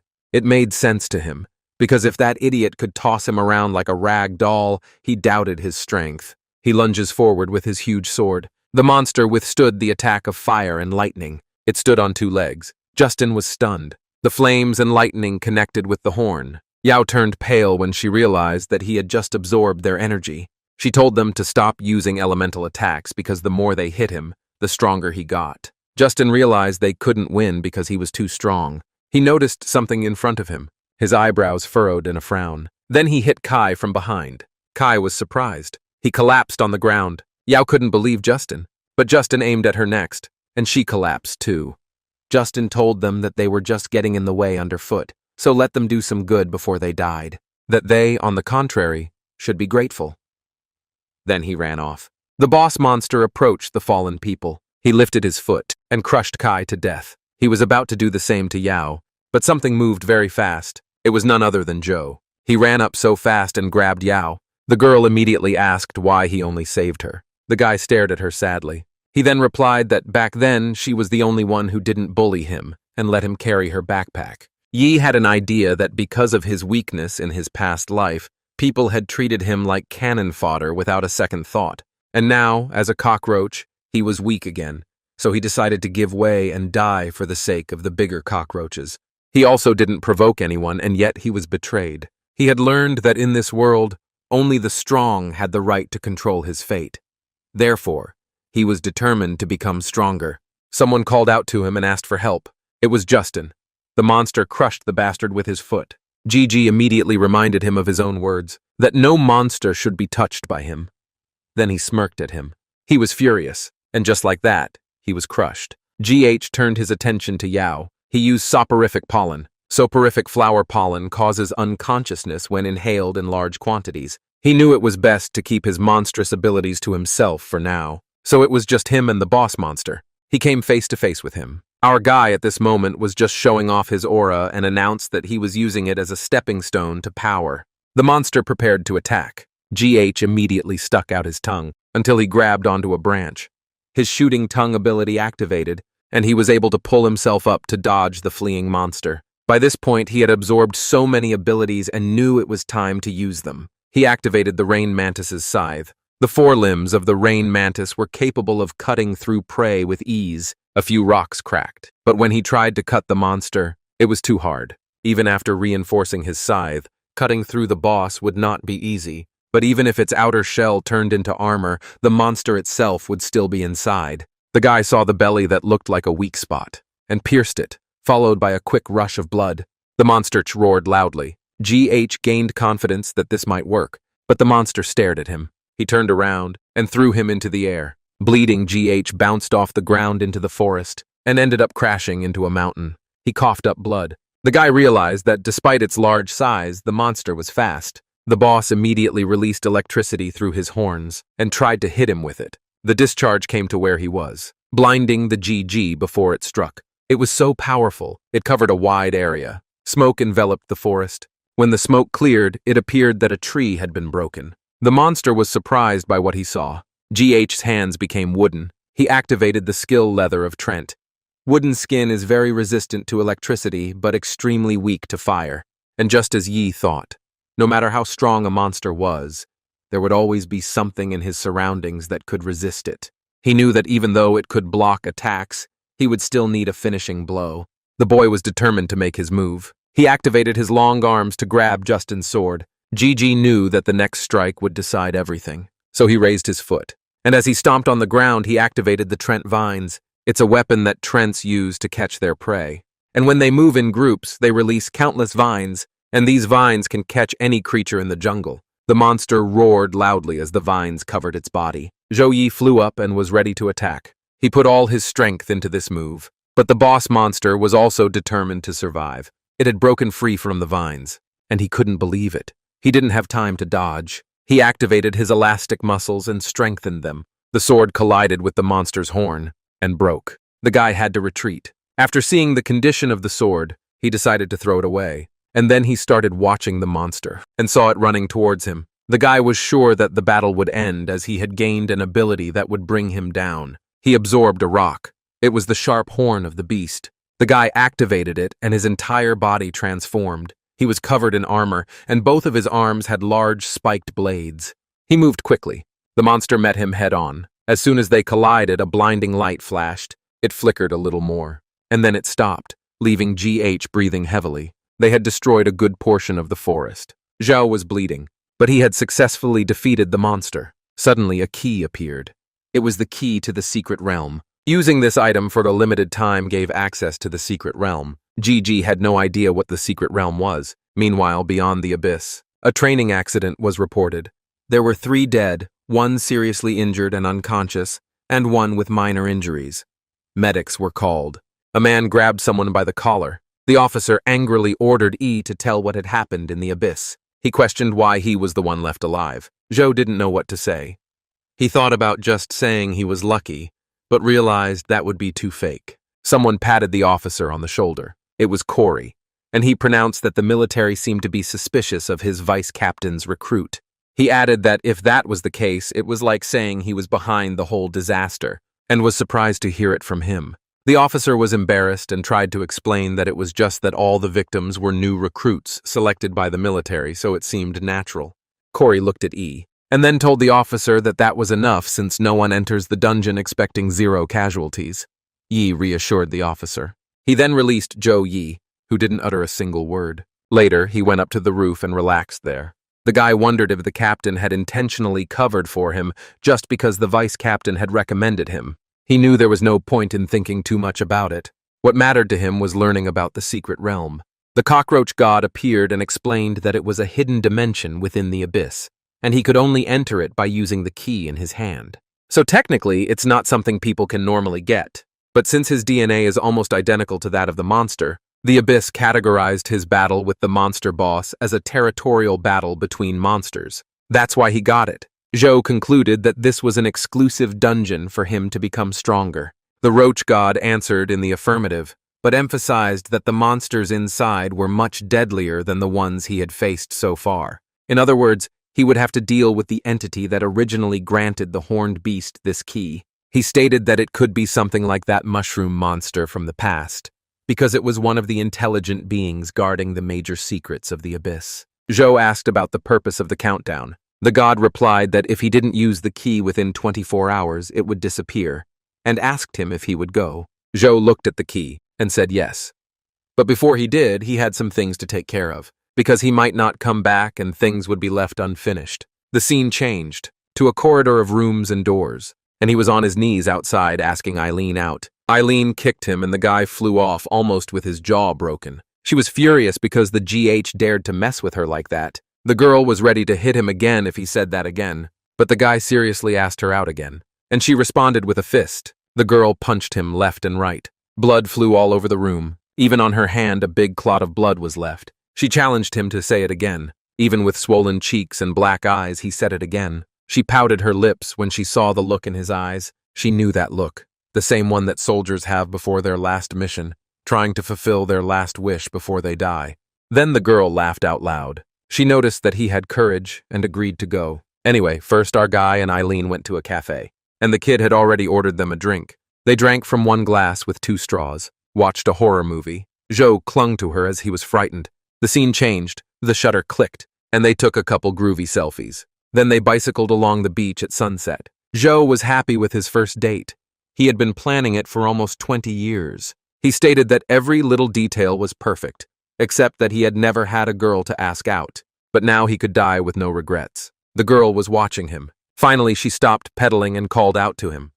Eileen told him that she had seen many faces of soldiers before they died, and no matter how many last wishes they grant, nothing compares to staying alive. She admits that she may not know what happened to him in the abyss or what's in his head, but she told him that instead of planning how to die with no regrets, he should live, so that way he could really have the life he wanted. Zhou was stunned by her words. He remained silent, and only his reflection moved in the water. After a few moments, he responded by saying thank you. They moved on, and the girl hoped that next time he would have the courage to ask her out again. It was already nightfall, and the cockroach god was greatly surprised that the only thing Gigi wanted was a date. The guy pulled out a key. Suddenly, it cracked right in Gigi's hands. A portal began to form. It opened right in front of the protagonist. Entering it, he knew the cockroach wouldn't understand him. But it was his own way of closing a chapter of his past life. And with those thoughts, he disappeared completely. The portal had closed. He had arrived in a secret realm, the forest of the dark tree. But the guy was very surprised to see the snake-tailed monkey again. It was the same species as earlier at the training ground, except its danger level was definitely higher. The previous one would have run away. But now it was different, and activated his sharp horn of a heavy-horned beast. He lunged forward sharply, but he still looked like a bug compared to the huge monster. With quick movements, he slashed his arm and blood flowed. He aimed for its scruff, but another monster came from behind and grabbed his leg. He was thrown and crashed into a tree. The main character's lungs are having a hard time. Immediately, all the other monsters around rushed at him, and then one monster grabbed him with both hands and ripped him in half. His upper body separated from his lower body. Then he fell on a tree branch and was breathing heavily. He activated the sleeping pollen, and smoke enveloped the branch he landed on.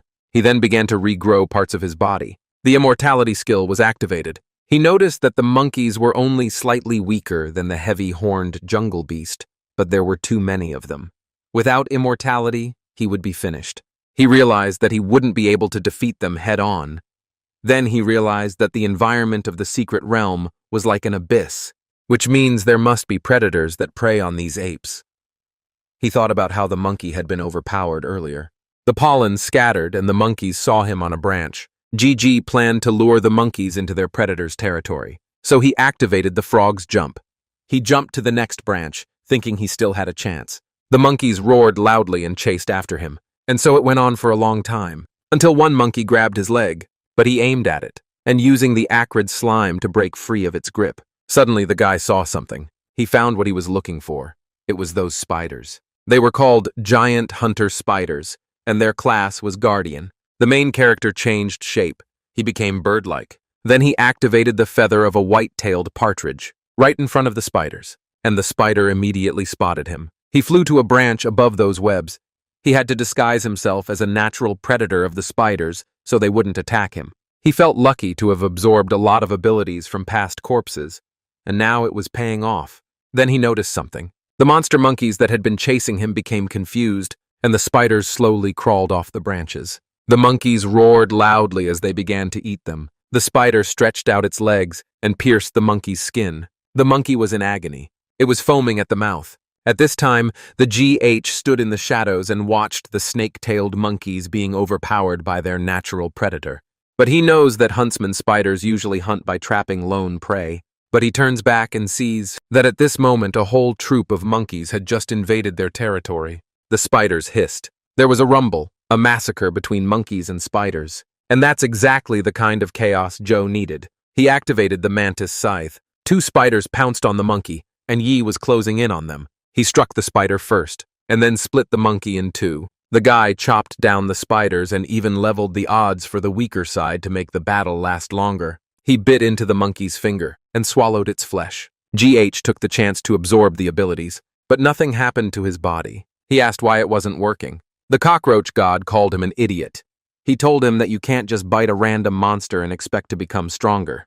He needed to devour certain parts of his enemies to gain stronger abilities. He offered him his help as a spotter and illuminated them. The screen showed him that the ability was in the biceps of a giant ape.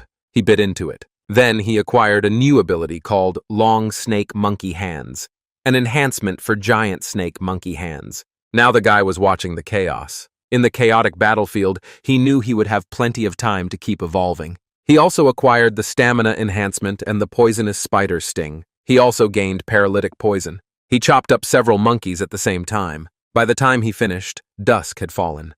The guy arrived at a certain place. The door was made of stone and was fiery red, and behind that door was the boss's territory. GG felt an aura coming from inside, and it was insanely strong. Suddenly, he noticed something. Something was folded up on the side. He asked what it was. Then he picked up an orange orb. The god told him that it was a secret realm orb that could be found in monster graveyards unique to secret realms.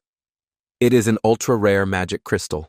Over the years, it has absorbed the residual energy of countless dead monsters. It contains an enormous amount of energy. Roach informed Yi that he could absorb it all at once, or use half of its power to break the rift and safely leave the secret realm. He pondered and thought about the options, to play it safe or risk everything for more power. But he knew this was his best chance for evolution.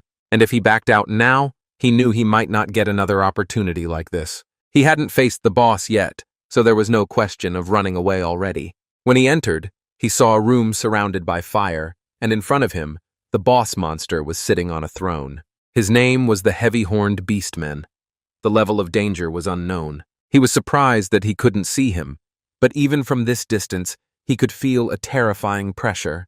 This was indeed the boss of the secret realm. The one spoke up to ask him if he was the one who exterminated his kin. The guy was shocked. The monster was speaking again. He realized that the kin he was talking about was the heavy-horned beast from the abyss. He wondered if these monsters had a human-like society. Then, in an instant, the boss monster lunged at him, and the ground split open. Flames erupted. The boss monster knew it had missed its target. He also finds our GH strange. It was because our guy had already transformed and activated the arm of the giant snake ape. The monster knew that the connection to this world hadn't even opened yet. He asked how a person like him was able to get here. Zhou was shocked to learn that the man was trying to connect the secret realm to Earth. And he didn't want to think anymore, so he just let this monster boss speak. The one looked at him angrily, and in the blink of an eye he punched him. Zhou's eyes rolled back as he coughed up blood, and he crashed into a pillar. The impact was so hard that it left a dent in it. His torso was severed, and the system immediately started the regeneration process. The boss monster noticed him. When he saw the regeneration rate, he said that Yi was more like them, and found it very interesting. He decided to dissect it and study it. As he was about to strike again, his dynamic vision was activated and his perception of high-speed targets was heightened. He saw a stake approaching. Although the strength of this monster boss was terrifying, he could tell that its attacks were really simple. He dodged the attack. The stake was now in the ground, and ran to hit it. The convergence would give him an advantage. The guy activated the caustic slime. After all, he wanted to get the boss monster ability, but before he could reach it, it had already kicked him away. The boss monster admits that the spear was awkward to use, and he prefers to strike with his fists, and was on the ground, and the one was hitting him relentlessly. Dust covered everything around him. Eventually he stopped, and the dust cleared. The protagonist looked very bad, but the monster was very surprised, for the kid was alive, and was thankful to God that the elastic muscles had absorbed most of the blows. Now the monster stood over him and said he was bored. He planned to pierce him with a spear covered in fire, and struck very quickly. But Zhou managed to block it with his forearms. The hardened skin has been activated. It is the tough skin from the back armor of a heavy-horned jungle beast. It can self-heal and provides extreme protection. The monster tried to attack again, but Yi was able to repel the blow with just his body. The cockroach god appeared and declared that the hardened skin was melting from fire.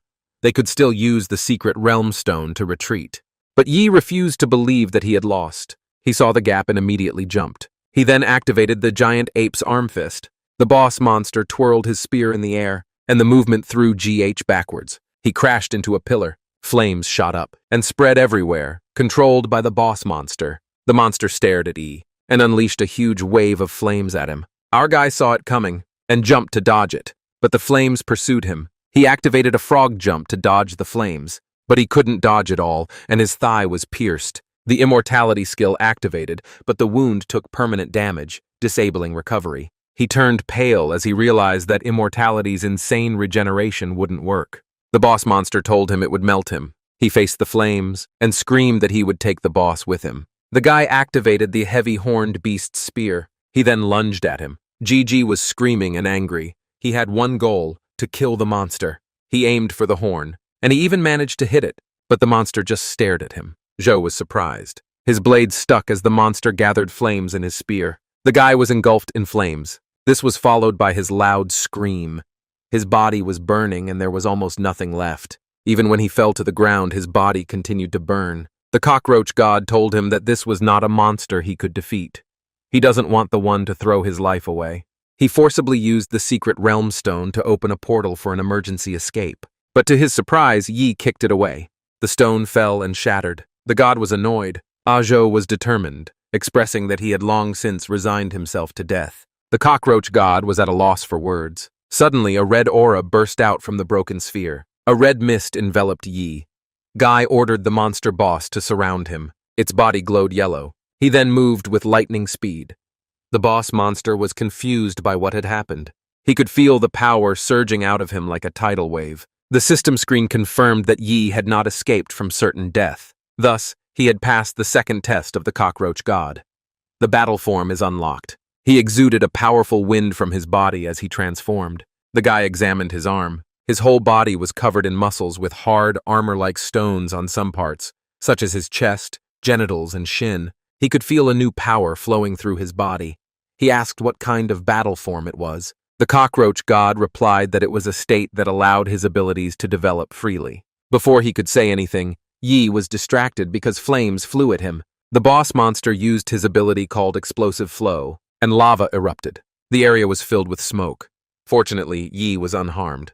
The cockroach god said that this armor combines the shell of a cockroach, the supple skin of a mutant toad, and the hardened hide of a heavy-horned jungle beast. And as he gained new abilities, it could continue to improve. Zhou was amazed that even the concentrated explosive lava flow barely scratched the outer layer. He was impressed with the biological composite armor. The monster was sure that it wouldn't survive this barrage of attacks, but Yi's hand appeared. It surprised the boss monster and struck him before he could regain his senses. Yi used the arm of a giant snake ape combined with elastic muscles, so that it essentially became the long-range fist of a snake ape arm. The cockroach god informed him that when in combat form, he could activate multiple abilities at once and combine them into combo skills. There is also no recovery time between changing abilities. Zhu saw that the boss monster was able to attack him in a way he never expected. And in combat form, his strength, stamina, and agility increased tenfold. He felt unbelievable. The boss monster was at a loss for words. Because the guy didn't have a scratch on him. He couldn't believe it, so he attacked again, and watched him closely, and combined dynamic vision, elastic muscles, and a mantis blade. With that, he easily repelled the boss monster's spear. The guy kicked with his foot, and while the monster was in the air, with a long leg kick, GG extended his fingers and wrapped them around the boss monster's arms and legs. Then he yanked downward, sending the boss monster crashing to the ground with a mighty thud. The boss monster couldn't believe it. The monster was angry. Yi bastard punched him, but Yi met it with his fist. It seemed like they were now on equal footing. But this monster was outmatched. He ended up trembling and lying in front of the GH. The monster looked at his spear. He was struggling to reach it. He had a plan in his head that risked throwing off his progress and expansion. He pierced the ground and the lava surged outward in an attempt to regain its full strength, and was stunned. The lava spread across the floor. In the blink of an eye, Yi was surrounded by lava. The boss monster laughed at him and said that he would regret not killing him just now because it was his last chance. The guy took a fighting stance. He watched him using his vision skill. In his combat form, he could directly see the enemy's weaknesses and areas of extracted abilities. The stronger the ability, the brighter it glowed. GG prepared to move. He instantly disappeared from his seat. The monster boss wondered where he had gone. In the blink of an eye, Yi's foot was already in his face, and the guy kicked him powerfully. Boss monster crashed into the rocks. The monster was surprised at his new position, so much so that he called the protagonist a monster. Yi's last move was a combination of a frog jump and a mantis scythe. Then our guy picked something up off the ground and ate it. The boss monster stood up again as it had already recovered its power. He activated the molten spiral. It was a wave of lava that could burn Yi to the ground. He proclaimed his victory by unleashing a vortex of lava in Yi's direction. But Yi immediately began to emit a golden glow from his body. The lava was getting closer. But with just one swing of his blade, it dissipated. The boss monster couldn't believe it, and held up a spear made from the boss monster's horn. He commented that the horn tasted like black pepper sauce, and then he exclaimed that he liked the hell out of it. Boss monster was startled by his devilish grin. He fell on his ass and crawled away from him, calling for his mommy because there is a monster here that eats other monsters. Zhou asked the boss monster if it could withstand its own ultimatum. The system revealed that the heavy-horned beast's sharp horn ability had been upgraded to the sharp-horned beastman heavy horn. It had also obtained the molten attribute, and used the skill heaven-spawning molten spiral. The boss monster begged him not to do that, but that didn't stop Yi. It caused the boss monster to scream loudly. He continued to scream as the lava enveloped him, and there was nothing left of his body. Smoke covered the area, and stood in the center of it. Then an oblong sphere appeared with a monster inside. The boy was very surprised and asked what it was. The cockroach god informed him that it was a monster seal, a rare item that only falls from monsters of the Lord class of the Secret Realm. Using it unlocks the monster record for the Imperial Iron Guard, allowing one to transform into that monster, and realized that Fatty would be of use now. He poked at the sphere, and it shattered. Then the screen showed that Fatty had gotten a record of the heavy-horn beastman, and it was prompted to summon an Imperial Iron Guardian. He answered yes. Fatty walked out of the screen, started transforming immediately. It looked like the boss monster they had seen earlier. Fatty was confused as to why Yi looked smaller. Zhou was amazed at what he saw. It was pretty damn cool. Fatty then knelt down in front of him, and a screen appeared above him. It showed his race, Heavy Horn Class Guardian Beastman. Even Fatty couldn't believe that this was his new form. He commented that it was ugly. The Cockroach God replied that the transformation wasn't just external, because his Fatty's strength would also grow along with Yi's strength. Suddenly something cracked. It was the pillar behind them. It was falling towards them. Fatty gathered his strength. Yi effortlessly stopped the column without letting it crush them. Then he put it aside. He cried because it was now huge and no longer fit in the door, which made him think he was already useless. Zhou tapped him and told him to pull himself together. He was expected to evolve being around him, so he wanted to see what he could do. With that, Fatty raised his hand and summoned a spear. He then attacked. The same attack that had thrown him off a while ago was blocked simply by his forearms. Our fellow Fatty didn't hold back either, as his spear released lava after contact. Zhou came out of that unharmed with steam on his body. He was surprised because even the boss's fire attacks didn't do that much damage. The god declared that Fatty didn't need to waste energy to maintain the secret realm, so he was currently at 100% Lord State. He was pleased with how strong the Imperial Iron Guardian really was. The protagonist ordered Fatty to return, and was pleased that his strongest current ability, the sharp horn of the heavy-horned beast, had evolved again, and now carried the attribute of moltenness. On top of that, Fatty can transform into a heavy-horned beastman, and can now fight head-on. This would be his trump card up his sleeve. He has risked his life to do his best, and now he faces a qualifier. He believes that with the abilities he has acquired, he can handle any challenge that is thrown at him. He will be in the fighter squad. 3 days later, we finally saw the tournament arena. Someone entered the arena. There were so many people inside, and of course, our boy was among them. As the crowd cheered from the stands, he was stunned by how many people were there. There were a lot of people in the auditorium, too, and he heard someone say that the fighter squad qualifier was the most important event in the city of Nurai. It wasn't just a recruitment of new members for the squad, but also a political battleground for the battle for power in Nurai. Eileen and Corey watched through the glass window. Eileen announced that each of the major families had sent a representative, and the winner of the tournament determines which family controls the power in the city for the next 4 years. Several men dressed in black walk past Yi. He notices them. The guy with the eye patch is Bai Hoi. The Bai family controls the Nurai City Intelligence Bureau, and those competing with him are all elite operatives. Another strong candidate is Tony Olaf, who represents the military. He is the favorite to win this year's tournament. The military plans to turn the fighter squad into an auxiliary department, giving them full control over the military forces of Nurai. Howie and Tony meet, and Tony tells him that the tournament will decide whether the Olaf family secures their 4th term in power. The stakes are high. Howie simply replied that the Bai family will continue to support the Olaf family as usual. Suddenly, the crowd became excited. A woman walked in. She is a saint of the Church of Espers, Karen User, and this is her first public appearance. There was information that Karen's ability is a kind of hypnosis or mind control. That's why her followers wear blindfolds to avoid eye contact with her. There was a group of strange people standing nearby. They looked more like monsters with bound torsos and arms in strange poses, and was in shock. Eileen recognized that for the moment the church was benefiting them. The outlying regions rely on their influence for stability, and they also need their research to better understand the Espers. Even Tony and Howie were watching Karen. Howie didn't expect the church to actually send their saint to participate. Tony told him not to worry about her because she wasn't their target. Howie put on a white robe and said the guy in the uniform and glasses is the one they should focus on. This is the representative of the Zhang family, Zhang Jie. Upon closer inspection, Jie looked depressed. Tony asked him if the Zhang family could have sent someone else, and ended up sending a useless young gentleman.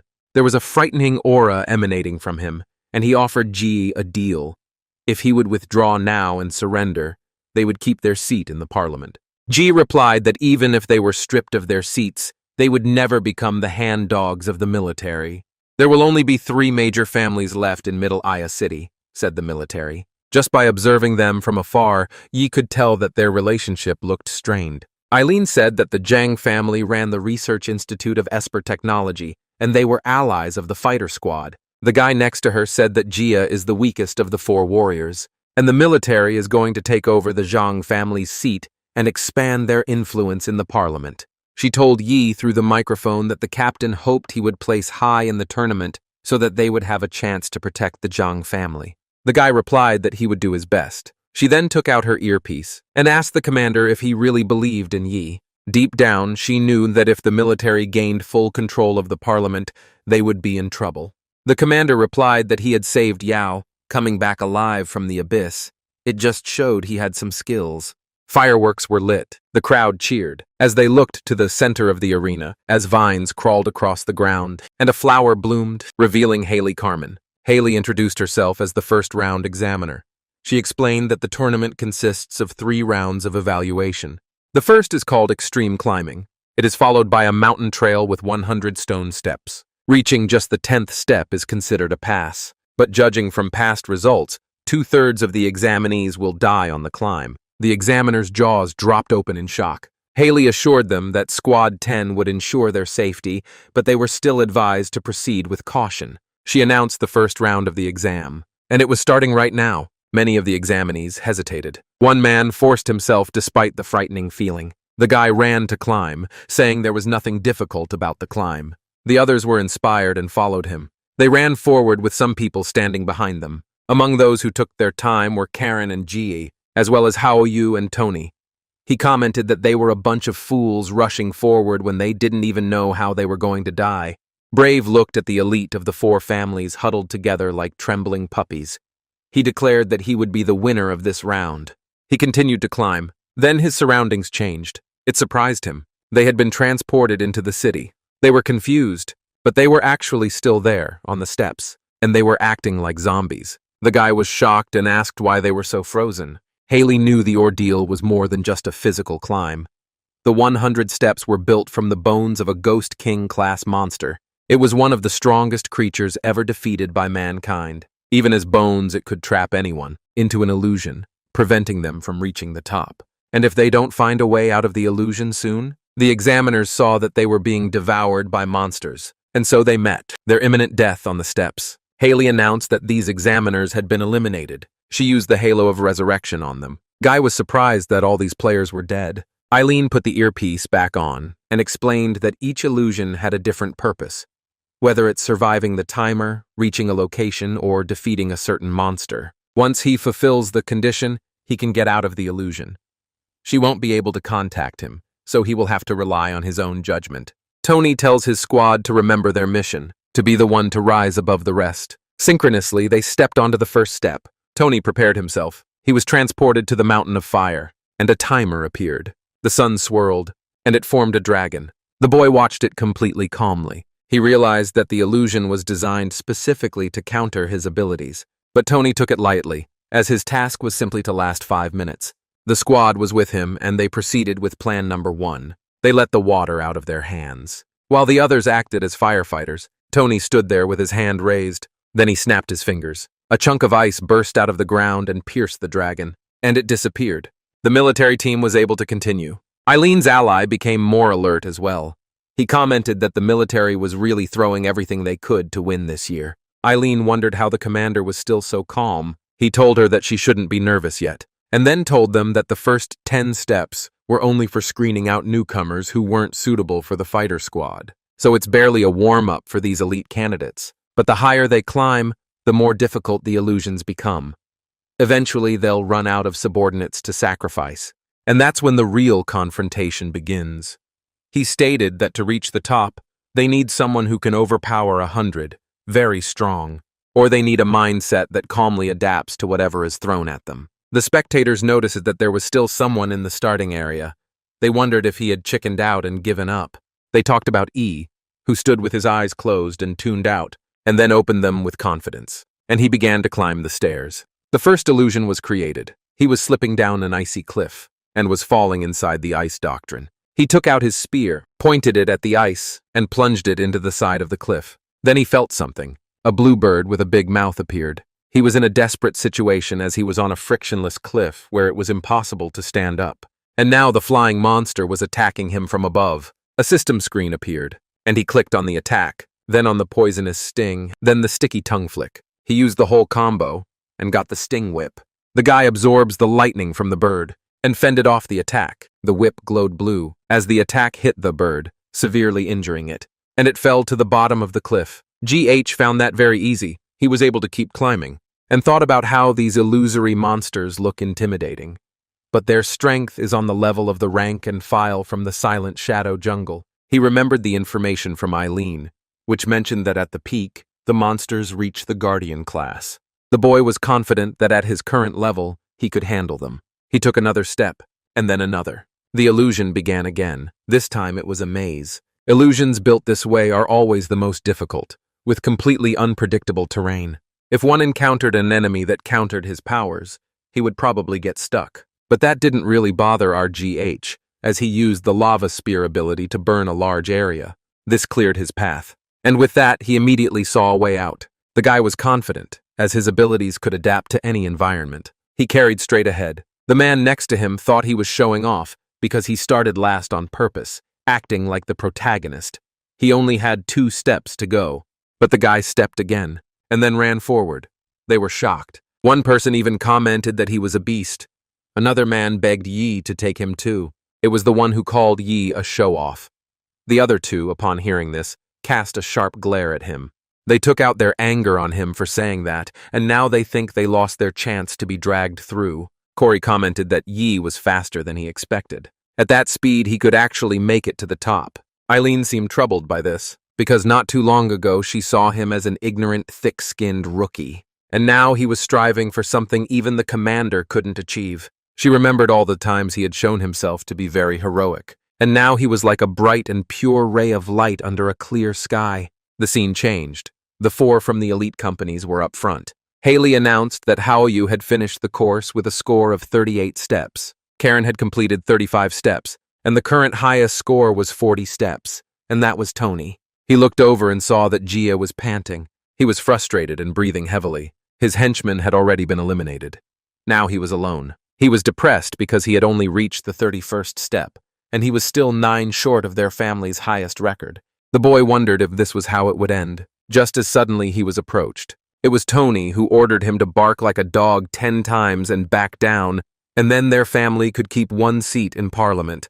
He offered him to make just 1 sacrifice. The kid was in tears. He cried, biting his lip to keep from making a sound, until he heard something. The GH called out and caught up with them. This surprised Tony, especially because E was alone, unlike them who had subordinates for sacrifices. The military man asked who it was in front of him. The protagonist continued to climb. Jai was impressed by his strength and thought that if they knew someone like that in Niraya City, they would beg him to represent them instead. Through the earpiece, Eileen told him to help see, but our guy kept walking. It made her wonder if he could hear her. One of Tony's subordinates was impressed and told him that he was very lucky to train them and keep them on the defensive for moments like this. Tony told them to follow him as they went up a few more levels. He was aiming to break his family's record of 50 steps. Eventually, the last 2 subordinates fell. He knew he was acting recklessly, but he was making rapid progress. He then wondered where the kid had gone. To his surprise, Yi was already right behind him. Shock made his face ugly. Yi then walked past him and said that second place was all for Tony, who was standing there with his face twisted with anger. The guy then abruptly turned around and asked him why he stopped chasing him. He teased him by saying that a real man doesn't give up so easily. This infuriated Tony even more. At noon, Haley announced that E was now in the lead with 60 steps. He then reached 82 steps. He is now on the 99th step. At this point, he's equaled the highest commander's record. 1 more, and he will reach the top. At the same time, the crowd came in excitement as they would witness history. One examinee cried that he had lost all his money, for he had bet on Tony. The casino boss recognized E. He remembered how the guy had bet all his organs on his victory. And seeing the progress of the protagonist, the boss realized he was broke. Before taking the last step, the protagonist had something to say. He arrogantly asked if this was all there was. Suddenly, he heard a static noise coming from his earpiece. Eileen yelled at him to stop showing off. She was angry because she told him to help Gia and he ignored her. To this, GH said with a strange face that he would complete the mission as promised. He moved, but he was running downhill. Everyone was confused as to what he was doing. He had to go back down the safe path to avoid more illusions. Tony saw him coming. The guy teased him, asking why he wasn't on step 50 yet. Tony got angry. He felt like the guy had come back to humiliate him. Finally, the guy stopped in front of Se. He towered over him. Se was confused as to what was going on. He was surprised when he was picked up, and then and quickly thrown over his shoulder. Tony couldn't believe that Yi was going to drag a dead weight up. Plus, he was going alone in an illusion of difficulty for 2. In a flash, the illusion began. Lava filled everything around them. They would have burned if it wasn't for the barrier Yi put up. They passed it and got another illusion. This time, they were fighting monsters in the forest.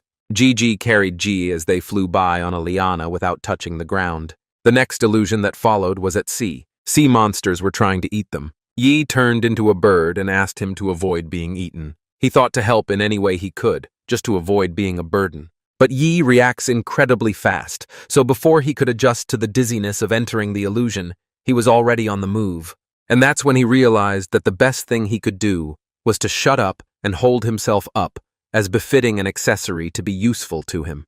The sun was high in the sky. They landed on another stage. By now, the kid was breathing heavily. He had reached the 50th step, and told him that as long as he was 1 step above Tony, he would be safe. Tsi cried at such mercy, and he bowed to him, feeling deeply grateful.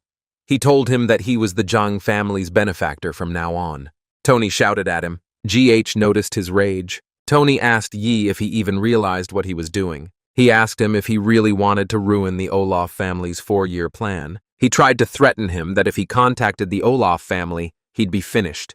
The protagonist didn't care. He remembered what Justin had done to him and how he was accosted by a military officer. One had planted explosives on him. The other a stupid, cowardly bastard. It made him think that these people were so used to being tyrants that they thought everyone just bowed down to them. He wondered how they managed not to make enemies everywhere. He called Gia and asked him if he wanted him to help him blow off some steam. Jai enthusiastically gave him a thumbs up and said he would just add that to the reward.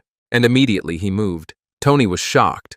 There was a boot in front of his face. In the blink of an eye, Yi kicked him. Tony lost a tooth. As he fell down, he thought about the fact that even the fighter squad leader didn't dare to openly cross them. So he wondered who the hell Yi thought he was. He collapsed at the foot of the stairs. Someone was watching through the screen. They were watching him fall. Immediately, the man on the couch stood up. He ordered Genting to give a full report on Yi by nightfall. Bai Genting replied to the chairman that he understood everything. He is the head of the Nirai City Intelligence Bureau and the current patriarch of the Bai family. The chairman, Rhodes Olaf, replied that whoever he is, if he dares to mess with him, he will pay the price. He is the chairman of the town and the patriarch of the Olaf family. The scene changed to sunset, into a small back alley. GH came home and rested. He was eating potato chips on the couch with his leg up on the coffee table. The first round of the qualifying tournament had ended 2 days ago, and everyone was shocked that Tony, the match leader, had only placed 3rd, although Yi admits that one was impressive. After dropping him down the mountain, the latter climbed back up alone and collapsed on the 49th step.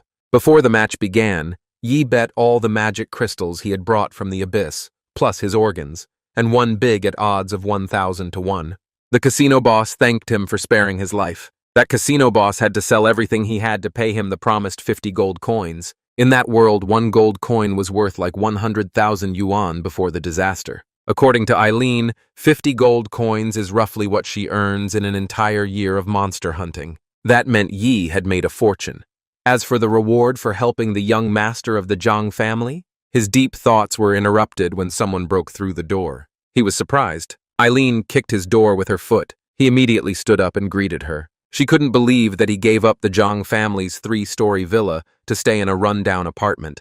She asked if he was a fool, and was shocked. He replied that it's close to the Slayer Squad's residential tower, so it's safer. Eileen's house is in the Slayer Squad's residential tower. She then told him not to waste money, that every coin should be spent on getting stronger. She told him there was an auction that night, and he should go to it to broaden his horizons a little. He received an invitation. The night came. They walked down the streets, and he kept looking around. A mouse squeaked and he got scared. He asked if it was legal. Eileen replied that the things sold there are not allowed on the open market, but are in high demand. That's why it's called the black market. And was surprised. She knew it was illegal, but that doesn't stop her. Instead, she's participating in it herself. It was late at night. Eileen knocked on the back door. She knocked 3 times and waited for something to happen. The door opened. She told him to stay close. They went inside. Suddenly, the door slammed shut. Then the light came on, and was blinded by the sudden light. And when he opened his eyes, he saw men in black cloaks pointing guns at them. And they were surrounded. One man took off his hood and asked for their invitation. Eileen gave it to him. He took it quickly. The man examined it and told them to follow him. They went through another door, and when they entered, it was the auction room. There were already people sitting in the seats. GH noticed that there were a lot of people. The guy tried to make himself comfortable and asked the girl if the place was legal. She replied that with the support of the Bai family, even if it wasn't, it would be considered as such. Besides, ordinary people can't even get in here. The scene has moved to the 2nd floor, and there is the Olaf family's private box. The man sitting on the couch in the uniform is the Olaf agent, Hart. One of his guards noticed something. He reports to his boss that Eileen from the fighter squad is sitting in seat 17 along with E. Hart saw them. A devilish grin appeared on his face as he commented that it was indeed a small world. A few moments later, the presenter greeted them. The presenter was dressed in a sexy bunny costume. She told them that there would be over 100 rare treasures that night, so their visit would be worth it. Their first item was a mermaid's tail. It was an extremely rare part of the monster that was edible to ordinary humans. It was known for its powerful rejuvenating effects and how difficult it was to obtain. The starting price was 1 gold coin. The crowd became excited. They had acted wisely by starting with the premium item. The item was so rare that it could save someone's grandfather. The cockroach god told him that its grade was F. He realized that it was just a trash ability. Why were people fighting over it? Eileen pointed out that it prolongs life. She thought he was an idiot for not realizing that. The next lots were those that hadn't sold in previous auctions, and they were offered at an additional discount starting at 100 copper coins. The onlookers knew they were being scammed because it was just useless junk. They were smart enough to know that not every monster corpse was valuable, and this was just presented to bait inexperienced newcomers. The roach god discovered these corpses and estimated that their ability classes were E, A, C, D, and A. The little guy smiled. He raised his hand and shouted that he wanted them all. The auctioneer was pleased. She was glad they had found suckers, and was willing to spend some money this night. Eileen had just proved he was dumb. Next up was one of the most anticipated lots of the evening. It's from the Ice Plateau Abyss C rank. This is what Eileen wants. It is a magical crystal from the Lord of the Ice Plateau, the Frost Fang Spider of the plateau. The purity of the crystal is over 50%. It is perfectly intact and of the highest quality. It is perfect for any awakened ice type. Bidding starts at 1 gold coin. Eileen was determined to get her hands on it, especially because of what happened to the evolved mushroom monster. Once her snowfang blades obtained the ice infinity, they would become much stronger. She didn't want to suffer humiliation again. The girl must become stronger. Eileen raised her number. The auctioneer confirmed her bid, then asked if there were any other bids. Someone pressed a button and announced that the number 1 spot bid 10 gold coins. It was from the honored guest seat on the 2nd floor. She told them that each increase in the bet would now be 1 coin higher. Hart now recognized the item Eileen was after, and it was exactly what young Mr. Tony had asked them for. Eileen looked at them angrily. Now that the Olaf family is also bidding, things have gotten more complicated. She bid 11 gold pieces. The number 1 spot bid 15 gold. She raised her bid to 20 gold, but seat number 1 bids 25 gold. The audience thinks she's crazy for bidding against the Olaf family. They recognized her as a member of the squad. GH knew it wasn't good. Hartu grinned. She's only a vice captain. He thinks her limit is 30 gold. Eileen got angry. She bid 30 gold pieces. The auctioneer commented that the bidding war had just gotten exciting. She asked if the treasure would go to number 17. It was her entire life savings, so she prayed it would work. The auctioneer brightened. When the number 1 spot bid 35 gold pieces, the audience's jaws dropped. Eileen felt miserable. One of Hart's men came up to them and said he was here to deliver a message from his boss. He said with a mocking face, "Are you out of money yet? If you can't afford to gamble, don't show up. This is not a place for beggars. Hart laughed, imagining the looks on their faces after that. The auctioneer declared that this was a final warning, and snatched the number out of Eileen's hand, and then slowly stood up, picked up the number and said he was bidding 50 gold. Everyone in the audience was surprised. Eileen looked at him too, with either approval or disapproval.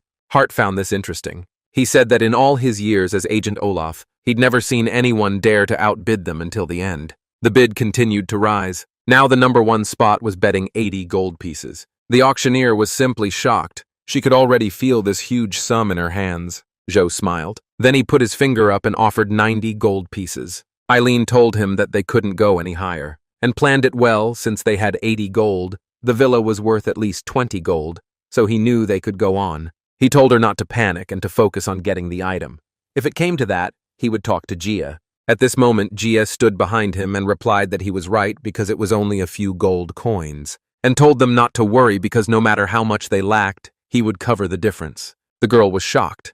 The subordinate told Hart that they couldn't continue bidding because they were already far beyond the family's budget. Yi supported them. Gigi teased them by showing his middle finger and saying that if they couldn't play, they shouldn't come. Hart was very annoyed. The auction ended. Eileen thanked them for everything that night. She promised GH to gradually pay back what she owed him. He told her not to be so formal and reminded her that the money should be invested in her stronger self. The guy just followed her advice to the end. They were surprised when the ground shook. C asked what was going on. Eileen received an emergency alert.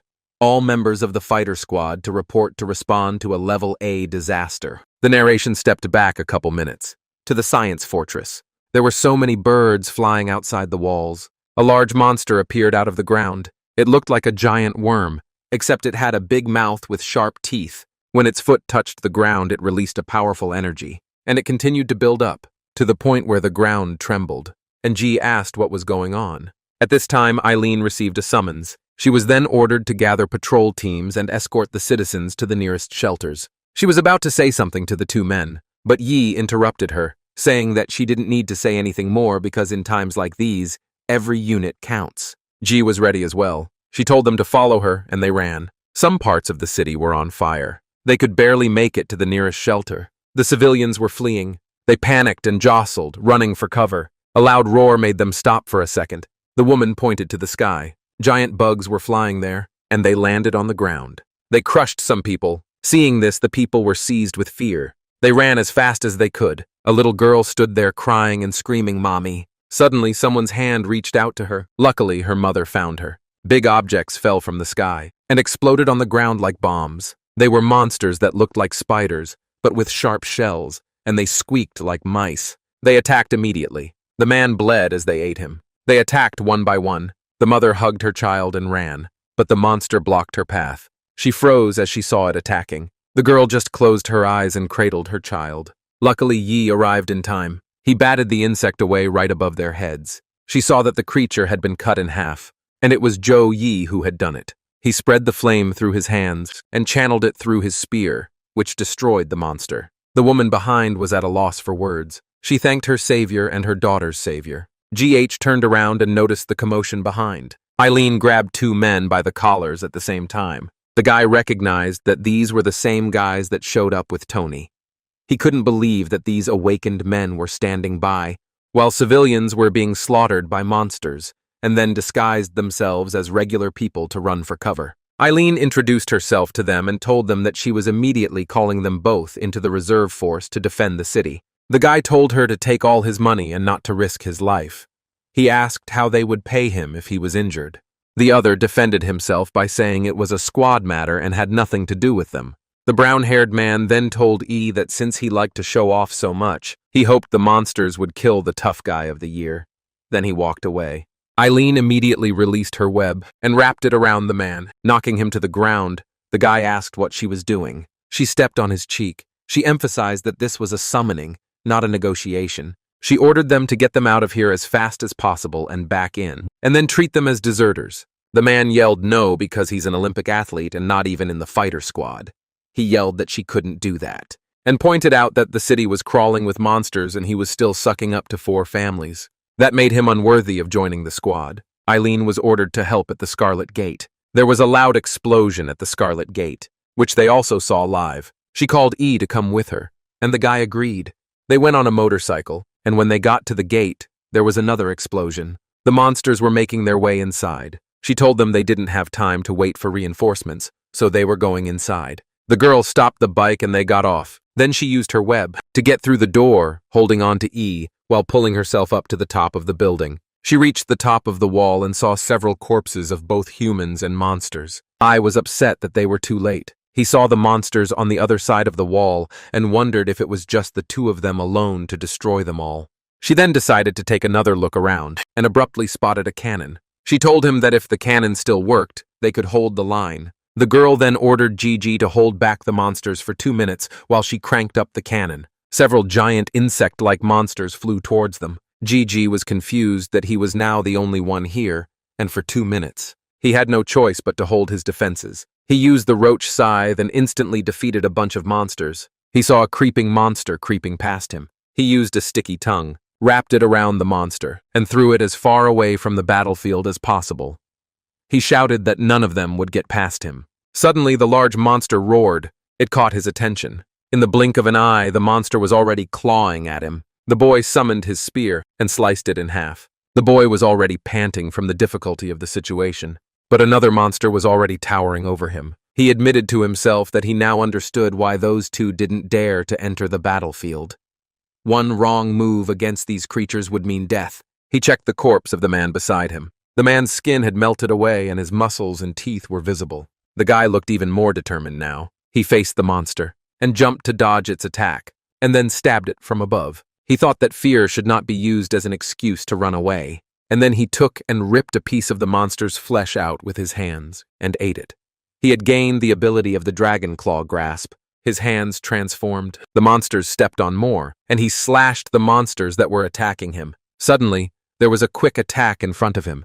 Dust kicked up as the monster's sharp foot struck the scarlet gate and slowly settled down. Meanwhile, from below the wall, a creeping monster carrying its egg climbed down. Inside that egg, there were many small monsters, but even the small ones were dangerous. The monster immediately threw the egg into the air, and as it fell, it caused an explosion and released those little monsters. By this point, Yi already looked exhausted. If this continued, he knew that these monsters wouldn't stop attacking. He wondered where the 2-minute reinforcements from the captainess were, but he also knew that if he lost the wall, the city would be destroyed. A lot of people would die. The thought ran through his head, and that alone motivated him to keep fighting. He stated that from the moment he set foot on the wall, retreat was not an option for him. Zhou Yi stood up and released a flame. A horde of monsters were heading towards him. He released more flames and it enveloped his spear in a swirling motion. This ability is called Heaven-Spawning Molten Spiral, and it incinerated several monsters at once. The fire continued to burn. The night sky flickered, and the narrative now appeared in the control room of the city. One man went out of his mind when none of the defense systems were active, and the main crystal was not responding. He ordered the activation sequence to run again. They were in a bad situation where the sequence starts, but the crystal doesn't respond at all. Someone volunteered to do it. He was confused as to who that person was. The staff realized it was a rookie. They knew it was G, and his entire family had developed an entire defense system. They recognized that no one knew the system better than he did, and the guy quickly got to work. 2 monster-like hands appeared behind his back, and they moved too while his other 2 hands were busy typing. Then he noticed something. The crystal loop was functioning, and the crystal energy amplifiers were online. In addition, the threat detection signals were stable. The crystal's hardware was fine. So he thought of one good reason. He was typing so fast that any Dota 2 gamer would be jealous. And just as he thought, there was a power interruption, which means someone used an emergency override during the system diagnostics to shut down all power output from the crystals. From watchtowers, outer defense bunkers, to energy defense cannons, and even the 3-level core powering the entire defense node, it was all shut down. He also knew that the shutdown command wasn't even used during normal maintenance. This made him think that someone was deliberately sabotaging the city's defenses. He couldn't believe them.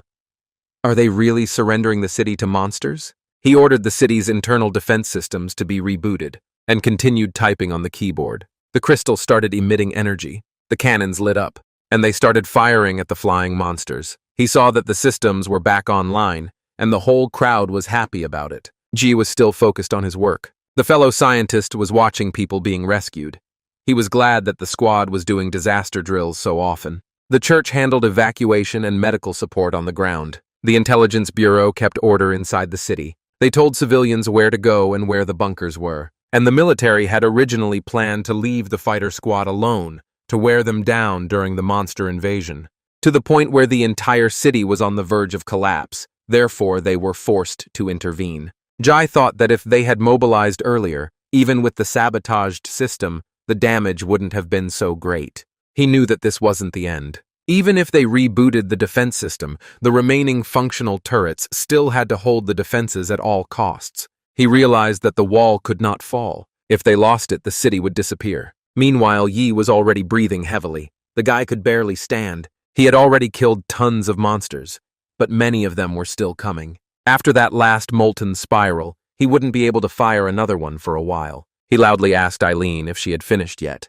At this moment, Yi ran into a large monster. Its body was long, it had several legs, and its mouth was very wide with many sharp teeth. Yi looked exhausted, but he fought against it. He pierced the monster's mouth with his spear and it exploded. The guy backed away after it landed on the ground. Hatem turned around and decided to check the gun. Eileen said it only needed 2 minutes, but 2 minutes turned into 4, and now it's been almost 10 minutes of him fighting alone, and asked loudly if she was done already. The monster saw the cannon. It moved very fast. The protagonist noticed it. It flew over him. It passed the protagonist and headed straight for the cannon, and became alarmed when he saw it. He moved quickly and jumped on the monster's head. The guy grabbed his spear with both hands, and gathered a lot of strength to pierce it.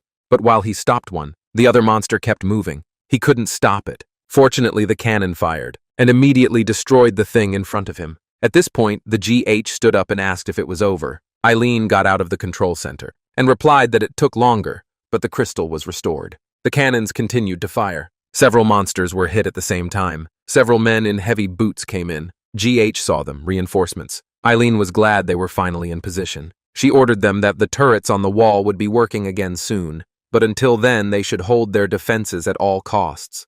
They all said yes. Immediately, a mob of huge monsters approached the walls, which launched a bunch of eggs forward at the wall. The Solats immediately took aim. The fighter squad opened fire. They started hitting the monsters, and they kept firing. But unfortunately, one of the monsters landed on a soldier and the soldier was eaten. A co-worker who saw this shot the monster. Then he told his colleague to get up, but he was already dead. But to his surprise, a monster appeared at his side, and it got him in the neck. And then the guy fell down. The other men kept shooting. They kept fighting, despite the tears streaming from their eyes. The monsters were overwhelmed. The battlefield was in chaos. Some were screaming in anger. Some were begging for help. And there was a lot of noise from the monsters. The protagonist also kept fighting. He slashed a big monster, and then he was breathing heavily. The guy looked around and asked the soldiers if they could still hold on. He told them he would cover the other side while they retreated. But when he checked, he was the last one left standing. He turned pale. Everyone was dead. Then he felt anger. Looking at all the monsters around him, he had no feelings left, only anger towards them. And then there was a huge explosion right at the top of the wall. The scene changed. The tower lit up. There was a door under the wall, and it opened. A cannon appeared behind it. It was gigantic compared to a normal cannon. Someone called Eileen. It was headquarters. They informed her that the Guardian cannon was fully charged. The horde of monsters rushed forward. Eileen ordered them to fire. The cannons released powerful beams. Since there were several cannons, they covered a wide area. When the shells hit the ground, they exploded. Immediately, the shockwave and shrapnel killed the piles of monsters, literally wiping them off the face of the earth. And he was watching it, the real war. He had a sullen look on his face. The explosions continued, one after another. Later, the area was cleared. The cannons had finished firing. Zhou Yi saw that most of them were dead, and those who survived ran away. Eileen told him that the Guardian gun kills swarms of these monsters, but it needs a reload before each shot. She clarified that usually when there's a high-end abyss breakout, they detect bursts of energy days or even weeks in advance, and that gives them time to prepare at any possible entry points. But this time it's different. And he was silent. Eileen's body trembled as she admitted that there wasn't even a hint of warning, and just listened. Then he patted her shoulder. There were a lot of bodies in front of them. The guy told her it wasn't her fault. She knew it was. Her tears flowed. She admitted it was hard to bear and wiped them away. Meanwhile, the earth was creeping toward them, leaving a trail of dust behind it. The boy and girl noticed it and marveled. not realizing what was happening. After all, this thing was already very close and apparently was very big. Suddenly, something appeared from the dust of the ground. It came out and revealed a huge monster. It had several tentacles and was aiming at the cannons, and then it started hitting them. The guy couldn't believe it. The tentacle hit the wall, and it collapsed. Now the guy was just falling, but he was worried when he opened his eyes, because Eileen was falling with him too. He used the monkey's extra long arms to reach her. He managed to grab her, and with his other hand, he clawed at the wall, trying not to fall even more. And he succeeded. They stopped in front of the abyss. The girl opened her eyes. She saw that all their guns were destroyed in an instant. The guy was also in shock and didn't understand what was happening. Who he was and where he came from was a huge monster. He had the head of a shark with a big mouth and sharp teeth, several eyes and legs in front, while its body was long and had tentacles on the sides. Eileen and Joe simultaneously told it that they couldn't let it destroy the wall. They immediately moved and jumped up and aimed at his head. Joe used his spear and Eileen used his blade. They struck at the same time, but nothing happened. Not a scratch. He didn't even flinch. That surprised Mr. Cho. He had to step back to get the momentum for the blow, and since he had hard skin, he decided to aim for the eyes. He struck, but his spear couldn't even penetrate the first layer of his eye. Now the guy was completely confused. Then the monster shook him off and he fell down. The monster clung to the wall and started gnawing at it. The guy watched it as he fell. The monster took a big chunk of the wall. Eileen cursed loudly when they landed. She was worried that the wall was about to collapse. They saw that the monster was looking up into the sky. Its mouth was too, but it would have been open by now. The monster was ready to devour them. The blond man saw them. He raised his red hammer and slammed it into the ugly monster's face. The boy and the girl were in shock. They were preparing to die. Eileen recognized the man. It was Captain Ling Qiao. Ling Qiao was the captain of the first squad of the extermination squad. He had joined them. Gigi couldn't believe that this uncle was their captain. Eileen proudly introduced the captain of her squad. She stated that he was second only to Commander Corey in the entire fighter force. He said it was because his ability allowed him to control his blood in battle, and he spent years in continuous battles, so he is chronically anemic. The blood was sucked from monster corpses. It turned into fists. The captain controlled a few bloodied fists in the air. She warned Yi not to give in to the deceptive appearance. Yi's eyes widened with shock. The monster was struck by the fist and groaned loudly. It now looked angry. Its limbs then lunged at Ling Qiao. The monster shattered the place where they had just been. Dodging the attack, Yi was worried because the last attack had left a crack in the city wall. And he worried for the captain, but Eileen told him to relax. She knew that such an attack wouldn't do anything to him. Ling Qiao blocked it with a long stick. He was unharmed, and he counterattacked using his large hammer. Then the blood hammer transformed. It became a trap, the one that holds the monster in place. And now the captain was standing right in front of him as if mocking him. Ling Qiao bit his finger until it bled, and turned to those who lay buried here. He recognized their fear, their rage, and their grief, and told them that he had heard it all. He drew out their blood and joined it together. This created a long sword of blood. He declared that with the remnants of their blood he would end the beast. The monster roared loudly as if it sensed its imminent doom. Ling Qiao swung his blood sword, and it sliced through the monster. Gigi tensely watched it, and the monster exploded, which was not surprising from such a huge sword and a strong blow. The two parts began to separate, and just like that, the monster stayed in two pieces, and couldn't believe the terrifying pressure. Now it knows the strength of the captain of the first squad. After that, it rained bloody rain where Ling Qiao was. He turned to Eileen and told her that he was proud of everyone. He knew that not a single soul had trembled at the end. He felt that even then their blood still burned with fighting spirit. Eileen told him to stop the bleeding from his finger first. He hadn't noticed it because he'd gotten carried away after the warm-up. He looked for his bandage. Eileen gave him hers instead. Ling Qiao stated that revenge would be exacted after he killed the Abyss Lord. Gigi realized that he had no time to relax. Although he has come a long way since his return, compared to his awakened squad captain level, he knew he still had a long way to go. Suddenly he turned at the noise in the sky and saw planes coming towards them. They were dropping bombs. There were several explosions on the ground. Jai was inside the mech, and he told Yi that from now on they could leave it to the Zhang family's technology.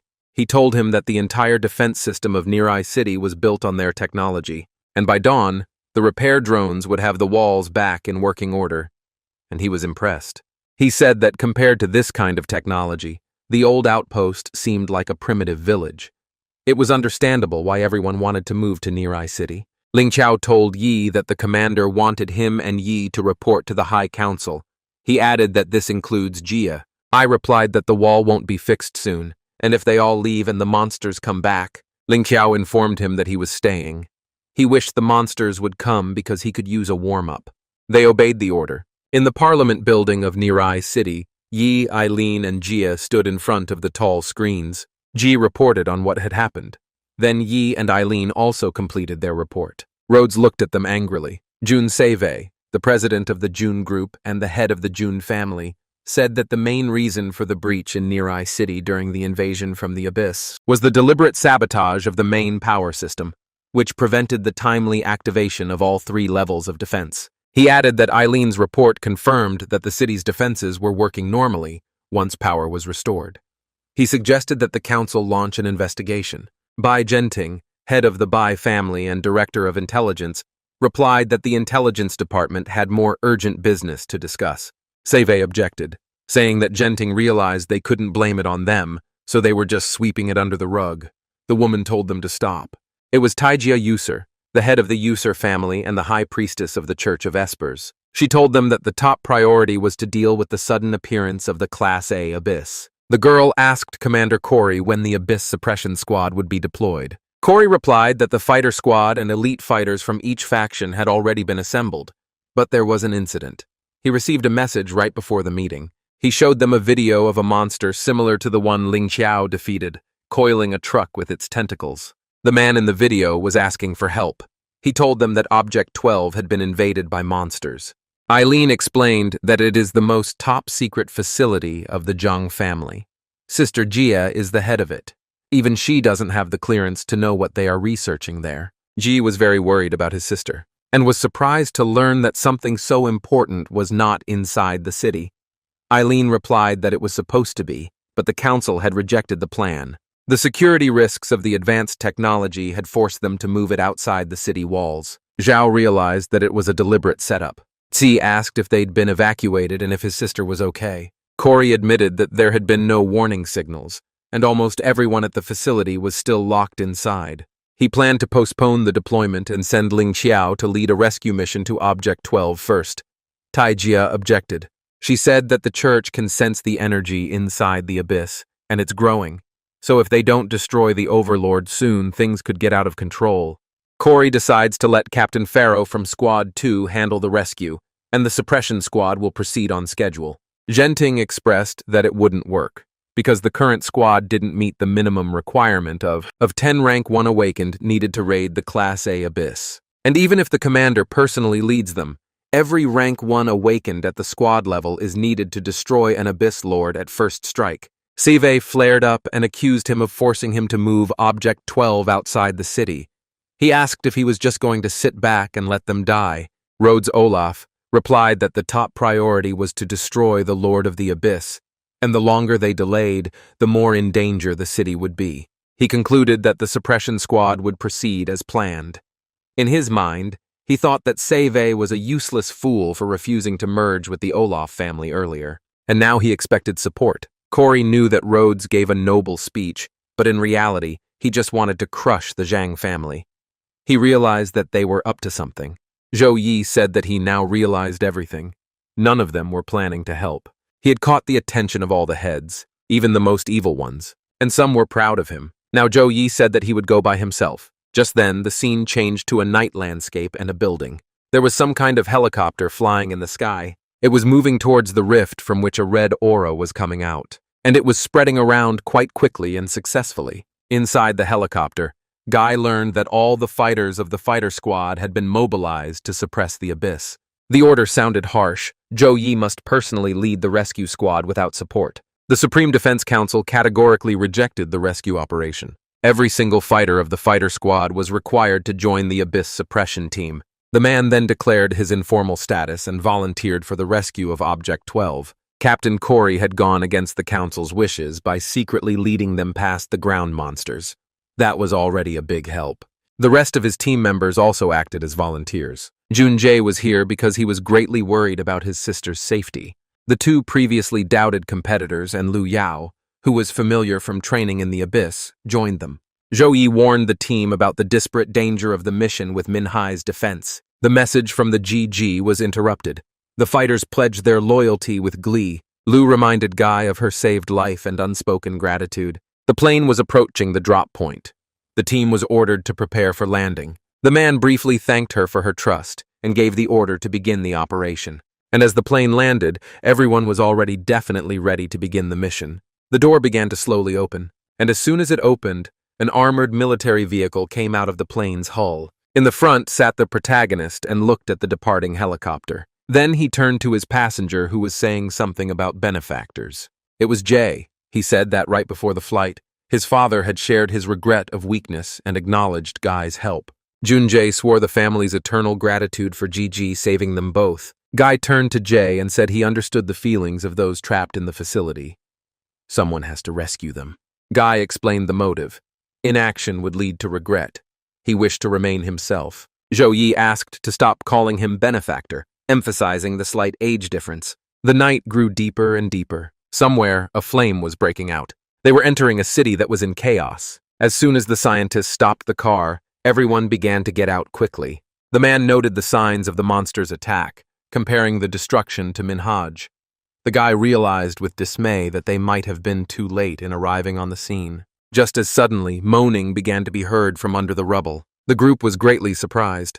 And then someone's pale and broken arm appeared out of the rubble. Gigi immediately ran forward, saying that there is clearly someone there. Suddenly, the first half of a person already appeared from under the rubble. He was reaching out his hand towards the main characters, but could only groan. Junjae, breathing heavily, rushed to the rescue, urging the injured to hold on. He would help now, but something alerted GH and he rounded his eyes. Their hands almost joined together. A warning of immediate danger sounded for Junjae. Suddenly, his arm and body were attacked by some aquatic creature. It even had eyes. Zhou Yi commented with horror at the sudden appearance of this monster. It turned out that the monster had deliberately ambushed the rescue team here. In a moment, the monster was already charging over the poor scientist's head. The guy who had a symbiosis with the monster asked to be killed. The guy was shocked. It turned out that the wounded man was being used as ambush bait by the monster. He immediately struck with his sword. He and the water were immediately separated by the guy with the blade. The water began to regenerate quickly, and the monster was once again standing with Gigi's friend and glaring at him. Zhu immediately activated his imbue vision and began to analyze. The man explained the nature of the young liquid Goliath, which consisted of liquid. Zhou Yi shouted to Junji that physical strikes were useless. He needed to find the crystal. The guy noted with annoyance the invisibility of the monster's weak spot on his shoulder. He decided to act drastically, preparing to attack. The man announced his intention to completely freeze the liquid opponent. The scientist used all his power to stop the monster with ice, and the face of the mad monster split in two, and the shards were scattered in the neighborhood. Some time passed, the night came.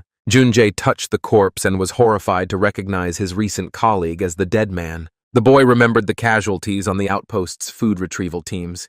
He stated the harsh reality of the apocalypse, where not everyone survives. The fighter reported to the captain that there was no sign of survivors nearby. Lu asked with despair, wondering if there were no survivors here. They aren't picking up any signals. Jay was very upset. He was crying.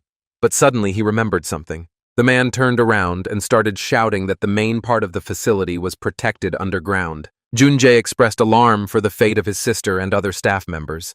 He confidently stated that the people were still trapped below and alive. Meanwhile, the shouting and shining grew brighter and brighter. None of the team had expected something like this in this particular place. The huge blue monster moved forward. Oh my God, how many heads did it have up there? The scientist was shocked. Immediately, Jay rushed forward towards his enemies. He raised his fists and was already in the air starting to hammer the monster. But it wasn't that easy.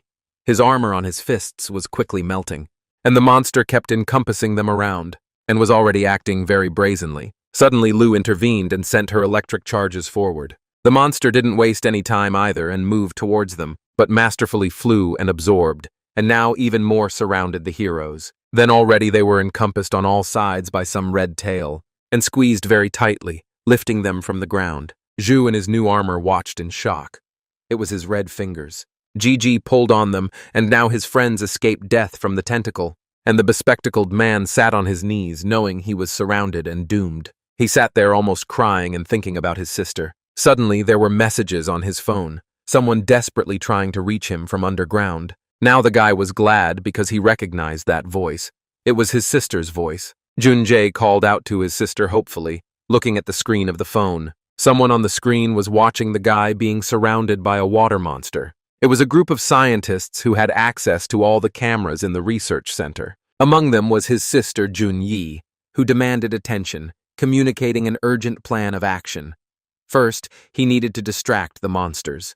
The scene switched to another group of warriors, trapped by a monster as well. Gigi stood in shock at what had happened to his arm. At this time, a kid with glasses was running towards them. Junjae quickly commanded the group to follow him. Over the walkie-talkie, his sister pointed them in the direction, ordering them to move to the right without delay. She gave clear instructions to make a left turn and climb, so they did, leaving the water monster a little behind. Soon a gate appeared before them, and Jay realized it was exactly what they needed. The man hurried the men to take shelter in the safe room, seeing the approaching threat. There wasn't much time left, and the guy shouted to everyone, "Close the door!" And a second before they were killed, the water monster just hit the closed, airtight door. This made him angry. He even growled a bit before entering. And behind them inside, the whole group was already resting from such a march. They looked up and saw a huge screen with a picture of a woman on it. It was Jay's sister, and she was smiling at the fact that they had managed to get here. The kid himself was happy to see her too, because he thought they were too late. The scientist happily stated that she had made it, announcing the creation of the growing crystal. Zhou Yi politely interrupted the relatives' conversation to clarify the situation. "What's even going on right now?" Jun Yi apologized, saying that she was completely lost with joy after seeing her brother. She said there was a momentary siege of the facility after the invasion. They didn't have time to evacuate. She clarified the targeting of the monsters' attack on their compound. The monsters were conducting a relentless attempt to breach the dungeon. She hypothesized the control of all the creatures by the Abyss Lord. The squad girl asked in amazement about the keeping and researching of living monsters in the lab. Sister Junjae explained the limitations of power growth through alien crystals. That was why they needed them. Liquid golems evolved by absorbing the weakest individuals. The scientists used this trait to create the growing crystals. Junjae admiringly confirmed his sister's success. Junyi explained the availability of the crystals to unlock their full potential, but warned of the lack of instant amplification from the technology. Guy interrupted the discussion with a comment about how she should keep it here. He knew he should congratulate her, but noted the impossibility of their squad breaking through the main entrance. He asked, how would they get to the scientists? Junyi demanded to leave them behind and rescue the data, pressing a single button.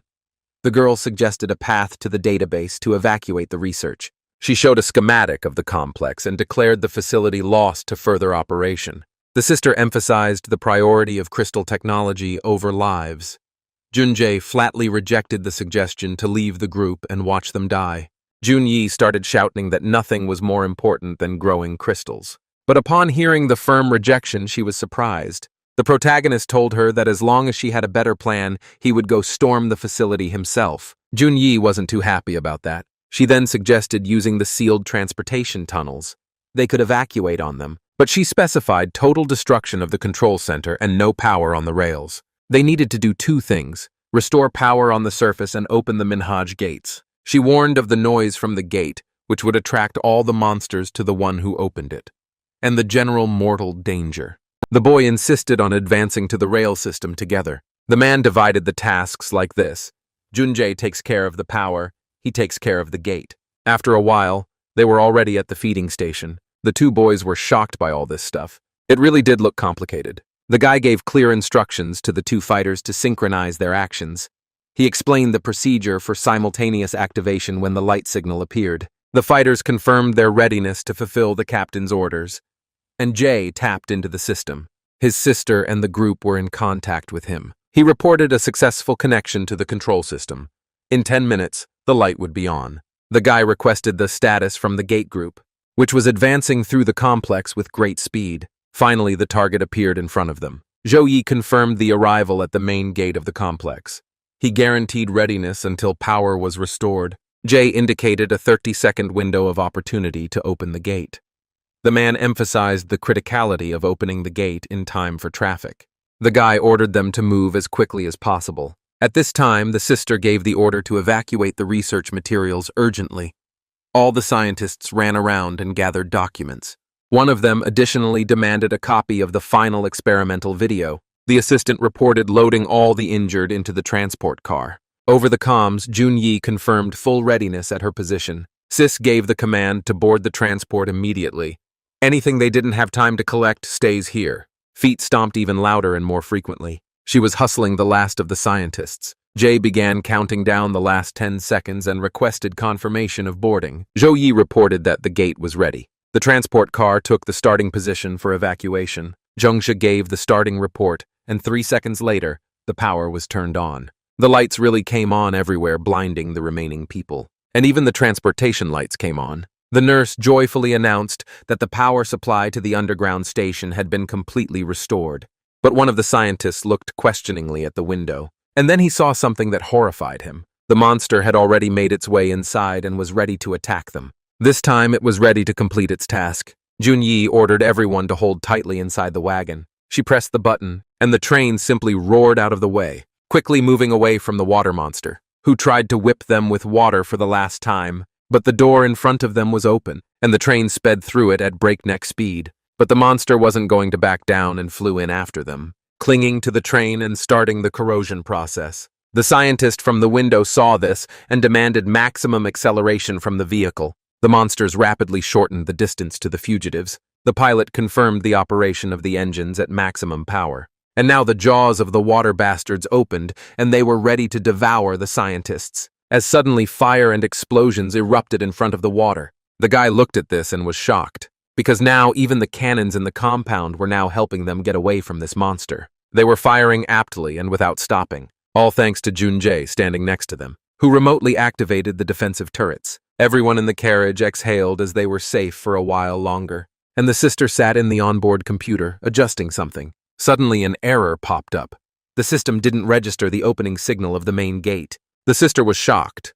What had happened to the gate? And the scene went straight to them. They were cracking open, but the wider could not do it. Zhou Yi angrily stated the technical failure of the mechanism. He emphasized the fact that they had no time to think or change the plan. They must act. The scene changed. Zhong Yi was now standing in some kind of tricked-out armored suit. Junjie asked his sister sharply about her inexplicable actions at the critical moment. The girl ordered the teenager to stay out of it and focus on the main task at hand. She demanded the guide to ensure the safe evacuation of people by transportation, and flew out of the train. Moving through the complex, the girl announced the forced decision to open the last underground level. She planned to distract the monsters by releasing their lord to the surface. Gigi was still staring at the gate, and asked anxiously about the malfunctioning of the main gate of the complex. The train was already close by. Jay detected the transport car approaching the evacuation point, and they jumped onto the roof with the two guys. Jay immediately jumped inside the railcar, and there inside he saw his sister again.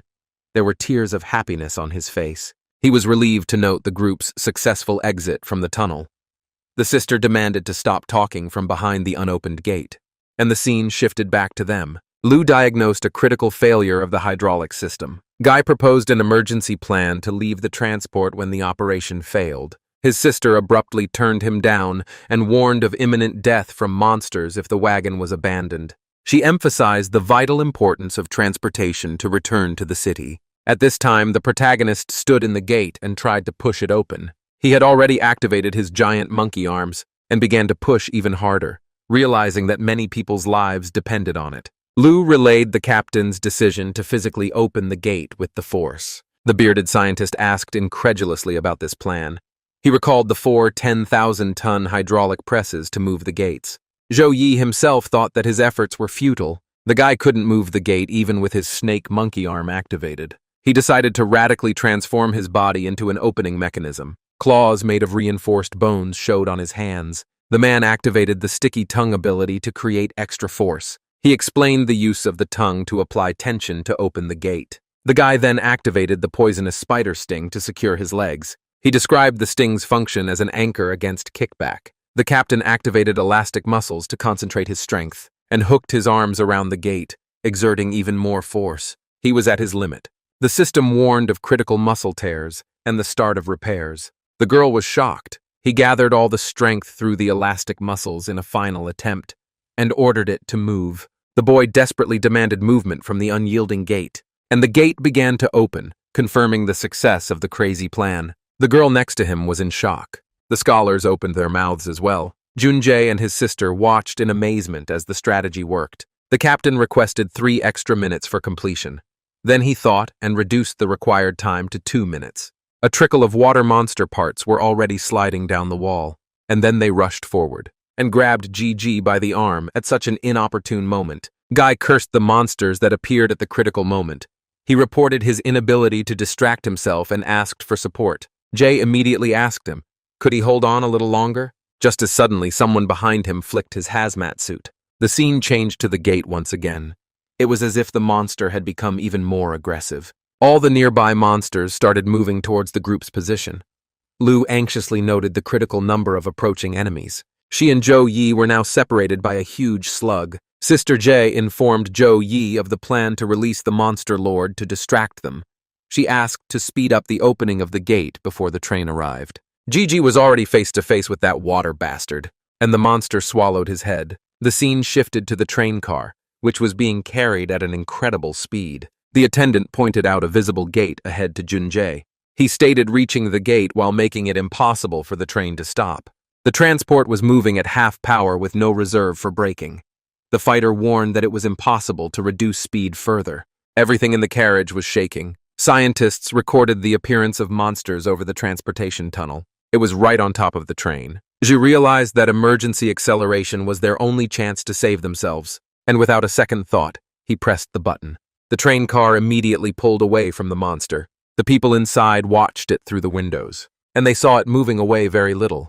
And then the boy realized that the load dump maneuver had not thrown off the pursuers. The spikes from the water were coming closer, and soon the monster was quite near again, and quickly grabbed the guy who had gaped and looked at it too long, then dragged him away with him. By now, the monster was almost in the cabin. Panic gripped the people at the sight of impending doom. The scientists just watched and waited for their doom, and the bearded man also watched, but not so submissively. Just then, the suit locks on his arms clicked, and the latches on his legs. Zhe was shocked to see Uncle Day in an armored suit. The veteran addressed the younger generation as the future of humanity. He suggested that the old men cover the retreat with their last forces, and ran towards the monster. Jay was shocked at such heroism and shouted no. The old man immediately pounced on the monster with his whole mass, and the self-destruct button on his suit lit up. And a second later, there was an explosion in the monster's place. Jay cried because he had lost someone dear to him. At the same time, Lu was actively fighting the monster,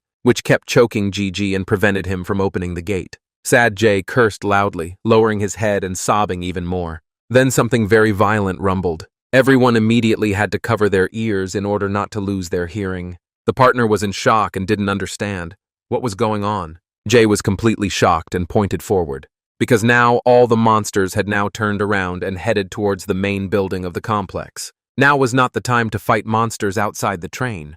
The braking system had failed, and they couldn't slow down. One of the fighters suggested that Zhongzhe jump off the train, otherwise they would die. But the scientist reminded him of the trust of the entire crew. Then the fighter told the captain that now all their lives depended solely on him. Meanwhile, Zhou Yi continued to try to open the gate with great effort. The train was already close, and the guy was desperately trying to open the gate. His teeth were grinding from the strain. And then the huge yellow door finally gave way and began to open. And the main character pushed the gate open with tremendous force and shouted to leave everything to him now. He pushed off from the floor with all his might, and in a moment he was high in the air above the car, which had passed through the gate. Everyone in the car was happy, and Yi even shed a few manly tears. Suddenly, someone's foot touched the metal floor of the car. It was a girl with a spear in her hands, and she was already behind the scientist. Zhongji immediately pressed himself against the glass and asked in surprise why he was delayed. Zhu immediately gave the order to Zhongzhe and the others to return to the city first. The young man swore to save his partner's sister at any cost, and the car sped off at tremendous speed toward the city. The action moved to the deepest level of the underground laboratory. Zhongzhe's sister stood and watched everything that was happening in amazement. All the liquid golems outside were clearly drawn to something inside, to a living being, their master, the archbeast. Suddenly, all the other monsters rushed forward, straight at their master, turning into sharp water needles. Zhongyi watched in amazement as the monsters attacked the archbeast, and all the other monsters immediately stabbed themselves, and he just swallowed them. And now the energy of all these monsters circulated inside him. And now the scientist understood everything, and it surprised her. The monsters did not simply allow their master to devour them. The archbeast used a special method to lure its fellow creatures. Zhongyi began to realize the true intentions of the creatures. Looking at how other monster droplets were boiling inside the monster's body, she realized that they were devouring their kin to become stronger and challenge their master, and one of them immediately attacked the master. With one blow, it cut the water body in two. The large monster began to fall on its side. The girl was in shock because she didn't understand. Would they be able to save themselves? Suddenly, water tentacles began to appear from the upper part of the monster. They hooked onto the lower part of the body along with the other monster that had dared to attack it. The huge water monster began to grow together and captured its water enemy in the process. It quickly swallowed it in one gulp, like eating sunflower seeds. And now something new was formed. Huge rays of light began to burst out of the monster's body, blinding the female scientist who was watching this. Now finally, the water stopped blinding everyone and fell to the floor. The girl looked up in shock, trying to see the new creature in front of her. And now, a water monster that strongly resembled a human stood before her. The girl was completely shocked when it raised its head. After all, it looked just like a human being. It had a human face and even water curls. Zhongyi from Research Complex number 12 recorded a new stage in the evolution of the liquid golem. She left a video recording in the hope that it would be discovered in the future. However, the current situation required completely different actions. Immediately after pressing the button, 2 mini cannons emerged from the floor. She was determined to find a way to deal with the threat. Blue smoke poured out of the cannons. It instantly froze the water monster's legs. This did not please him very much, and he looked questioningly at the cannons in the floor, after which it decided to take a step. Its leg remained where it was. But suddenly, something strange happened. A watery tentacle began to emerge from the remaining part of its leg, and in a moment, the monster was already landing on its whole leg. The scientist was shocked by such a quick and effective process of water regeneration. And then the larger cannons on the ceiling came into play, firing their projectiles straight into the monster's body, which quickly crystallized upon contact with the cannon's laser. The creature began to understand the principles of using the energy of human civilization, and immediately broke the crystal that had formed on its shoulder. Even powerful beam-freezing weapons could not stop the developing monster. The scientist was in shock. She continued to desperately press the buttons on the security and defense system control panel, and now almost all the guns in the room had fired their shells at the water monster, and then they reached their target. But for some reason, crystals were no longer forming on its body. Zhongyi watched in horror as the attack was absorbed, and the golem continued to evolve. The new stage of the golem developed resistance to all types of enemy attacks. She took out her camera again. Suddenly, the water monster turned its gaze to the girl. Activating its water-stretching power, it reached its hand straight towards her. The girl was shocked by this turn of events and just stared in shock at the approaching hand. And when the monster grabbed her, she screamed in terror with all her might. It became clear to the monster who was the real initiator of his imprisonment. The creature reminded Zhongyi of her role in his imprisonment and assessed his condition. The monster pondered the consequences of devouring a human with cruel curiosity. He wondered if she would be tasty. He had already opened his watery mouth and was preparing to devour the girl. Zhongyi squeezed her eyes shut and prepared for her inevitable demise. Suddenly, a huge beam from a real cannon pierced the monster's entire body. This surprised the monster, as it was completely unexpected. The main character arrived just in time and was able to save the girl from the clutches of the vile water monster. And now he stood there with an impassive expression, until the rescued Zhongyi called him a complete fool and an idiot. After all, her original plan required only one person to die in order to save the rest. Now the monster intended to kill them both. Zhongyi fiercely rejected the idea of self-sacrifice, becoming stronger to prevent this. The girl simply said that the main character would forever remain a stupid teenager with complexes. They were abruptly interrupted by a decisive exclamation that put an end to the emotional outburst. The boy turned toward the source of the noise. The suddenly appearing creature puzzled the main character with its small size.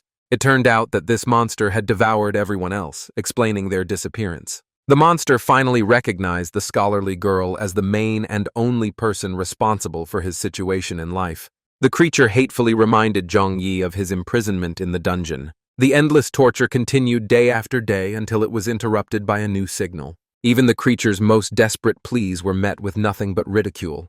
Its suffering served as entertainment for those who were supposed to be scientists. Now the creature longed for its tormentors to feel the same pain. But Gigi stood firmly between the monster and the girl and prepared to fight back against this madman. The creature swore to make its tormentors experience the same suffering. The main character only dryly noted the excessively cruel research methods of his partner's sister. The girl explained that the golem had a magical core with infinite evolution. The guy just smiled slyly at her. Zhou Yi sarcastically praised the monsters for destroying the world in the course of their activities.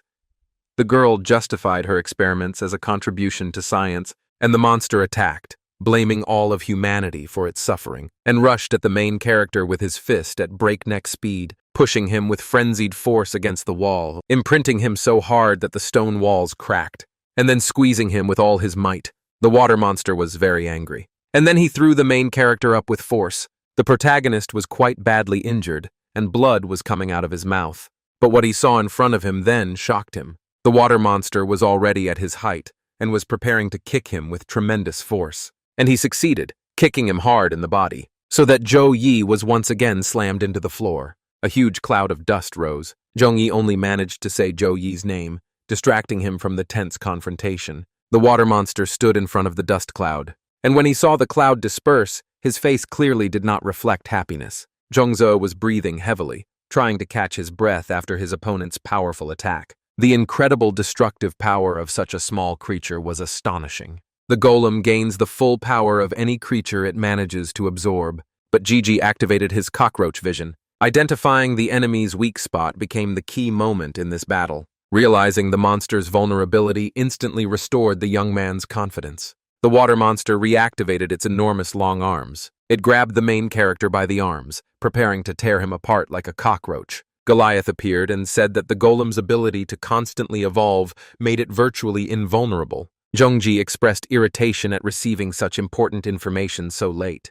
The water golem was very pleased with himself and his power, and immediately broke the main character's right arm. And now the monster wanted to go after his other arm. He grabbed the main character tightly and began to pull, trying to tear the guy in half. But then Zhou Yi tensed up and quickly restored his arms. Then he activated his energy and took out his blades, which he used to cut the water monster's arms. The monster could hardly believe what was happening as he watched his opponent transform. Blades soaked in corrosive slime formed on his hands. Then another version of the weapon appeared, blades heated red-hot. These new blades were born from the fusion of the mantis's powers and the red-hot core. And Gigi attacked the water golem with his new blades. The blow landed squarely, leaving a deep wound in the monster's watery body. But it quickly recovered and thrust its fist forward, preparing to attack the main character, who was also ready to attack and rushed towards his opponent. And then their fists collided, creating a powerful shockwave that raised dust around them. And this dust quickly blocked the view of our scientist standing to the side. Through the dust, she saw that the man's fists were covered with a strong shell with poisonous spikes, and the spider's tail instantly injected paralyzing venom upon any contact. And then Gigi began to dominate, throwing this water idiot far away from himself and injecting more poison.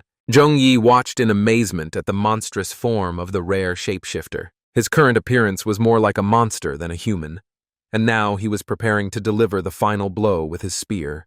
All he had to do was hit the most vulnerable spot, the monster's heart, and as soon as Zhou Yi did so, a huge pile of fiery energy formed at the end of his blade. But as soon as it dissipated, the guy stood there looking at his opponent in confusion. After all, Zhou Yi's attacks did not cause any visible damage to the creature. The monster burst into an ominous laugh, feeling its superiority. He confidently declared that the main character's time was up and grabbed his blade with his huge fist. The speed of the golem's evolution exceeded all possible expectations. Just a few hits made the creature immune to the red-hot blades. Suddenly, 3 huge sharp arrows flew into the frame. They quickly pierced the back of the slimy bastard, causing him to sob in pain. After being hit, the golem turned around angrily to see the archer. The first thing it saw was the bow's handle. made from the skull of a raven, and the archer turned out to be Zhong Yi, who loudly announced her readiness to cover Zhou Yi's back in battle. The guy was shocked by her determination, but he was even more shocked because he saw the monster already reaching out its arms toward her. In a couple of moments, it would reach its target and crush the scholar. But the girl deftly dodged and was already preparing to shoot the monster's arms. However, when she did so, the monster took no damage and simply absorbed her arrow. But the bastard was still not satisfied. Now he had to fight two opponents. And that was very difficult for him. He turned sharply, because he almost missed the attack of the red-hot blade from our main character on the other side. The monster immediately felt how much more difficult it had become for him to fight and survive. The simultaneous attack with different types of forces finally brought visible results. The combined effect really proved to be effective against the golem. The creature contemptuously called humans thieves who had appropriated divine power. This dependence on stolen power became humanity's main weakness. The girl saw the monster's gestures and immediately cursed in shock. She knew that the golem's most dangerous ability was to emit a synchronized wave. The wave created a suppressing field on the surface of the magic crystals. The instant neutralization of the crystal's energy gave them a single chance to attack. They only had one shot. The protagonist was in shock. Without answering the Gigi's questions, she immediately shot at the water golem. The arrow pierced it through as if it had been pierced through the navel. But the girl was shocked. Nothing terrible had happened to the golem. On the contrary, it was already ready to strike back at the people and launched a wave attack at them. And it almost reached our heroes, who were shielding themselves from this attack with their weapons. Zhong Yi gripped her fancy bow more tightly, but suddenly, the light in the crow's skull went out completely. This terrified the girl. The monster just laughed and said that a person without a crystal core was no more than an insect. Zhong Yi fell to her knees and bitterly acknowledged her slowness in a critical situation. The golem's complete counter-ability rendered the awakened humans helpless. They could do nothing to stop the monster.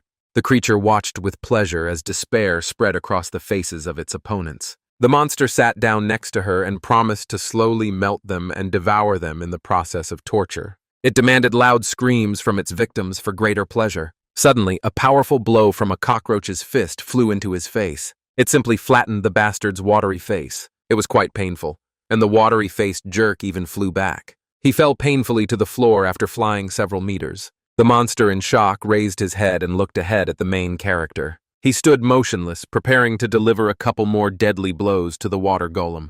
The monster couldn't believe what was happening when he saw the next development. He was amazed that Zhou Yi was fighting without any weapons at all. The scientist was shocked, because she didn't even know that someone could use abilities without a magic crystal. And now they stood in tension, looking at each other in anticipation of the battle. The creature dismissively rejected questions about the nature of Zhou Yi's powers and ordered its body to grow larger, releasing more and more energy and power. It emphasized the loneliness of its opponent and his complete helplessness in the current situation. The golem promised to demonstrate the futility of any attempts to resist its power. Gigi just smiled. Zhou Yi sarcastically thanked his opponent for the unwitting hint in the heat of battle. The man gave a short command to his unexpectedly appeared ally to act, and the strange ball just flashed a couple of times in the air. Suddenly, a huge monster appeared in its place. Just a huge black monster like a whole venom. Zhong Yi watched in amazement as her partner summoned the powerful creature. The appearance of the monster named Blum caused the golem to be shocked and immediately recognize it. The golem asked the monster what it was doing here, how it got here, and why it was here at all. Zhou Yi realized that the horned warlord from the hidden world had a name. The guy began to speculate about a possible hidden connection between the two monsters. But the monster had already activated his fiery fist and was preparing to strike the water golem. He succeeded, but the water bastard blocked the blow. The golem indignantly accused Bloom of betraying their common race for the sake of humans. It contemptuously called its former ally a dog serving humanity. But Blum simply sent a new charge of fire energy into the drop. But the water creature was waiting for this moment, and seizing the opportunity, tried to attack Bloom with his water sword. But the monster quickly repelled the water golem's attack. The appearance of an unknown monster that had evolved beyond the golem shocked everyone, especially the female scientist. Zhong Yi began to wonder about the true nature and origin of Zhou Yi. The man's ability to control a powerful monster was completely baffling. His sister's insistent gaze began to seriously bother Zhou Yi after the events that had taken place. Jong-yi struggled to hide her obsessive desire to study the protagonist's unusual abilities. He was shocked, because it seemed that a real researcher had been able to uncover his secrets, and now they stood and looked at each other. The main character was a little embarrassed by the situation. Jong-yi immediately recognized her brother's weak attempt to hide the truth about his abilities. The girl promised to keep his secret, and demanded swift punishment for Goliath while she looked for a safe place to hide. Meanwhile, the battle between the monsters continued in the background. Goliath was enraged by such a dismissive tone during their battle. The creature was outraged by the obvious underestimation of his strength by two opponents at once. The rapid change of resistance made Goliath virtually invulnerable to any attack. The inexplicable strength of his opponent began to cause Jong-yi some confusion. The man revealed many traits and abilities that had been hidden until that moment. Suddenly, he tensed up, and cockroach appendages began to emerge from his back. The venom of the spider hunter combined with the powers of fire and lightning of the horned beast. The corrosive acid of the swamp toad added a new element to his arsenal of attacks. Jong-yi's body contained an unimaginable number of different traits and abilities. Goliath couldn't believe that a human being could possess such incredible power. Blum also wasted no time and was already behind the golem, trying to attack it. The water bastard barely managed to dodge this fiery attack. But it wasn't that simple, because our main character was flying at him from above with his entire deadly arsenal. The water golem's face was already on fire, and then Jong-yi unleashed his entire arsenal on it at once. All this energy caused a huge explosion where the monster stood. The monster was simply incinerated in the flames and screamed in pain. The heat even reached the girl in the shelter. Jong looked up and shouted at the main character to look around quickly. But she couldn't see anything except silhouettes, because the battlefield was covered in smoke, steam, and dust. But soon, the dirt began to dissipate and the silhouettes became clearer. Then the girl's eyes widened in shock at what she saw. A drop of blood fell to the floor. The water monster had pierced the main character, the cockroach, right through. The creature's desperate cry expressed its last hope for a possible victory. Goliath continued to cling to a ghostly chance to turn the tide of a losing battle. But in vain. Even with his chest pierced through, the protagonist gathered himself and found the strength to cut off the bastard's head. Jong-yi sarcastically announced that he had another previously hidden trait. The cockroach trait gave him almost complete invulnerability and immortality. Goliath's last hope collapsed under the weight of this final revelation. The creature's final cry expressed absolute rejection of its inevitable defeat. But Gigi was already standing over its head, determined to end it. Jong-yi watched everything happening around them with growing concern. She finally realized that something was really wrong with her partner. And that made her so happy. She even got excited. Jong-yi demonstrated the obsession of a true researcher in this situation. But suddenly, Bloom loudly and joyfully called out to his older brother amid all the chaos. And he began to hug his cockroach friend, but the guy was not very enthusiastic about it. He walked over to the golem's head, which was lying on the ground, and reached for it. Evolution had endowed Goliath with an incredibly wide range of different traits and abilities. It was completely impossible to predict the outcome of absorbing such a set of traits. But he decided to try. The guy eagerly contemplated gaining the ability to disable magic cores. Then he would become unstoppable. And he quickly swallowed a piece of the water monster's flesh. However, suddenly his body began to crystallize, and the system issued a security error. But the ice reached his head in a second. It was too late to do anything. After all, there was only a moment left, and the guy was completely crystallized. The scene shifted to the day after the successful battle. Now they were scanning something. They were in a private life support room that belonged to the Jong family, and in the middle of the room, on a horizontal chair, lay the main character, completely turned into crystal and unconscious. Eileen anxiously inquired about Jong-yi's condition after the battle ended. The man's vital signs remained stable despite everything. Jong-yi felt it necessary to immediately share the shocking discovery. The girl firmly stated that Jong-yi was not human in the biological sense. Everyone was shocked by this revelation. After all, he could look and talk like a normal person among other people. But the man's DNA structure was radically different from human genetics. This form was just a disguise for integration into human society. Eileen was shocked by this information. Suddenly, the main character himself came to his senses from the commotion. Jong-yi regained consciousness with a complete lack of understanding of where he was and what was happening around him. The absorption of Goliath's core with conflicting traits caused an unexpected reaction. For the first time, the man's body showed signs of actively rejecting foreign traits. However, all side effects were expected to disappear completely on their own soon. Eileen continued to look at the guy in the crystal cage, and the scientist told her that dozens of different monstrous traits had already been discovered in Zhou Yi's system. Among them were the traits of the evolved Goliath, which posed a threat. Gaining the ability to suppress magical cores will make him the greatest threat to humanity. Zhou Yi suggested plans to isolate her partner far away, but Eileen took these words with anger. They couldn't just lock him up like that. The scientist was upset by these words, because she herself understood that she might be acting wrongly. His sister confirmed that Zhou Yi was now even more dangerous than the evolved Goliath. Complete elimination of the threat was named the only reasonable solution to the situation. This shocked the others even more. Even the main character himself would have been running and screaming if he had been conscious. Eliminating Zhou Yi was seen as the best way to prevent disaster. Zhongzhe vehemently opposed his sister's plans, even at the risk of conflict with her. Zhong Yi reminded him of the numerous times Zhou Yi had saved the Zhong family.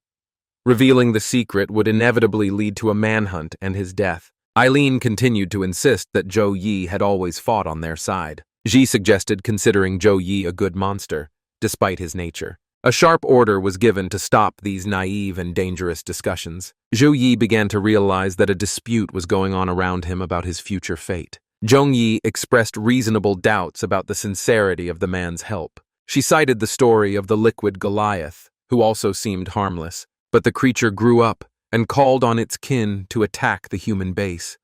The children who had once cared for it died at the hands of this monster. This happened despite the fact that it had been raised and nurtured by humans themselves. Goliath destroyed the second largest stronghold of humanity outside Narumi.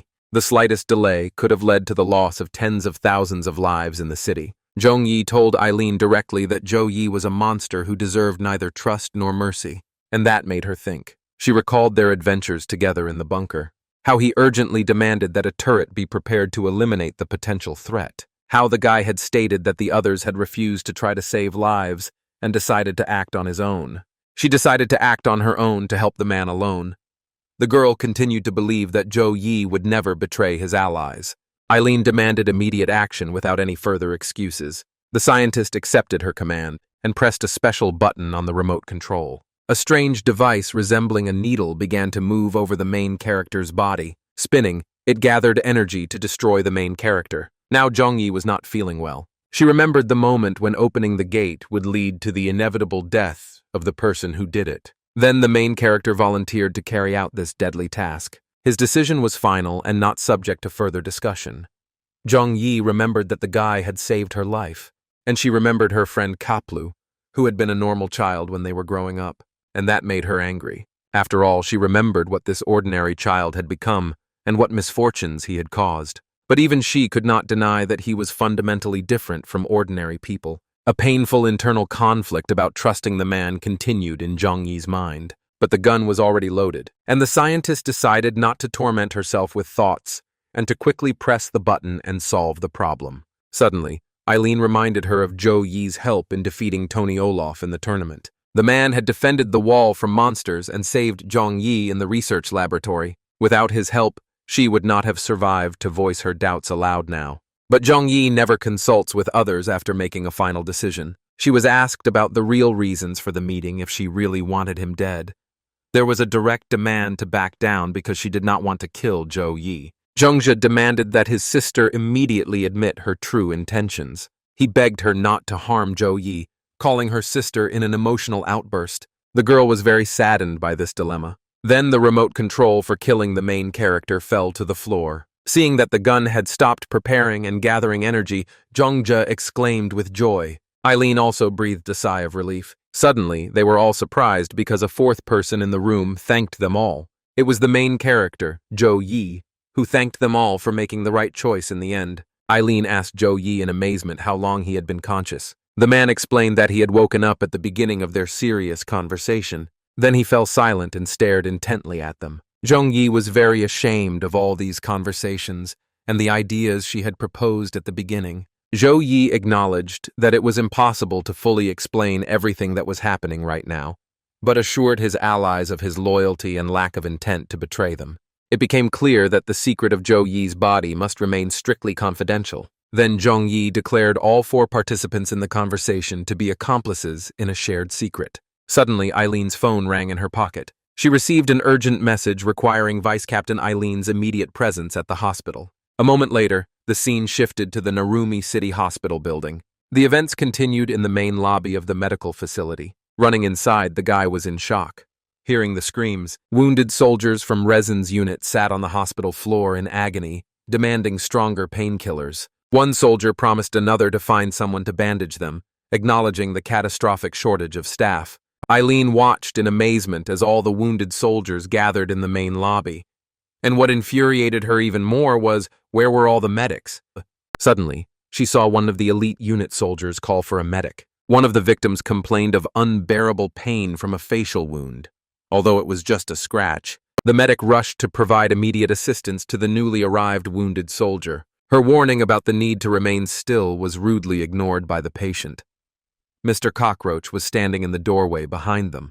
Inside the cell, they were playing poker for money and were unhappy with how the game was going, while the medic stood nearby and waited for them to finish. The guy saw that all the medics were busy helping the capricious representatives of the military units. The question arose as to whether the fighters of the Rezin squad were being deliberately left to bleed to death without help while these lucky bastards were fine. The appearance of Vice Captain Eileen and Director Zhang caused an uproar in the center of the hall. Already there, one of the spoiled bastards furiously asked about the unauthorized use of medical supplies. The idiot said that all equipment and supplies were under the strict control of the city's military forces. The distribution of resources was managed by the city's defense forces according to established rules. Seeing this, Zhou Yi was simply furious. But the scientist quickly corrected them, because the medicines had been provided by the Zhang family to support the extermination squad. The soldier declared that the city's defense forces had the right to requisition all supplies without exception. An order followed for the immediate seizure of all medical equipment and supplies. One of the wounded soldiers was furious and began tearing the bandages on his hands with his teeth. He took out a knife and swore to fight to the death for the medicine he needed. Zhou Yi caused confusion with his sudden and decisive actions. He asked the captain of the unit what they were doing. Without waiting for an answer, Gigi gave him the hardest slap of his life, knocking out a couple of teeth. He also slammed him hard into the hospital wall. All the other employees were in shock and didn't know what to do. Obey the order or drop the supplies and run? But the main character was already in front of them, furious. He took the boxes of supplies from their trembling hands and handed them over to people who really needed medical help. The official indignantly accused them of attempting to rebel against the authorities. The man explained that he was not a member of the unit and was simply an outraged observer. Zhou Yi activated his giant monkey snake hand ability to attack, but suddenly, someone stopped him from hitting the bastard and grabbed his arm. This greatly surprised the main character. This brave man was some kind of pumped-up bastard who was able to grab his arm. Before them stood General Tabit from the city defense forces in full uniform. He instantly squeezed the main character's arm and broke his bones. The system recorded a complex fracture in the main character after the man's powerful blow. Now Tabit was preparing to grab the main character by the face and break it too. And when he managed to reach the main character, Tabit successfully knocked him to the ground. Eileen immediately ran to them, worried about the main character, and tried to prevent the conflict from escalating. But the scientist stopped her and asked her not to fall for the provocation. If she got involved, the situation would explode. Tabit said that any attack on a military officer in a controlled area was considered mutiny. Zhou Yi was declared under arrest for attacking a representative of the authorities. The action began to move away from the hospital building and moved to the meeting room of the Narumi City Supreme Defense Council. Inside, a report was being delivered. 2/3 of the city districts had suffered significant damage during the defense. The losses of the extermination squad exceeded half of its personnel after the recent battle. Someone slammed their fist on the table and shouted that enough was enough. Someone abruptly cut off the report on military losses, demanding an end to the protracted discussion. Everyone present was already familiar with the figures and did not want to waste time repeating them. Only the Raven remained calm. Then the gray-bearded man suggested resuming the selection tournament after the Abyss crisis was over. The heavy losses of the detachment created an ideal opportunity to infiltrate defense agents. Such a strategy would allow complete control over the squad from within. It was proposed to schedule the second round of the competition for the very next day. The girl with glasses was outraged by such a tight deadline, given the number of fighters who had not yet recovered. Accusations were made against the military, whose representatives did not even appear on the front lines. The gray-haired old man was enraged by these words, but suddenly the man stopped the girl and asked her to listen to him. She wanted to object, but the captain replied that enough was enough. Enough arguing.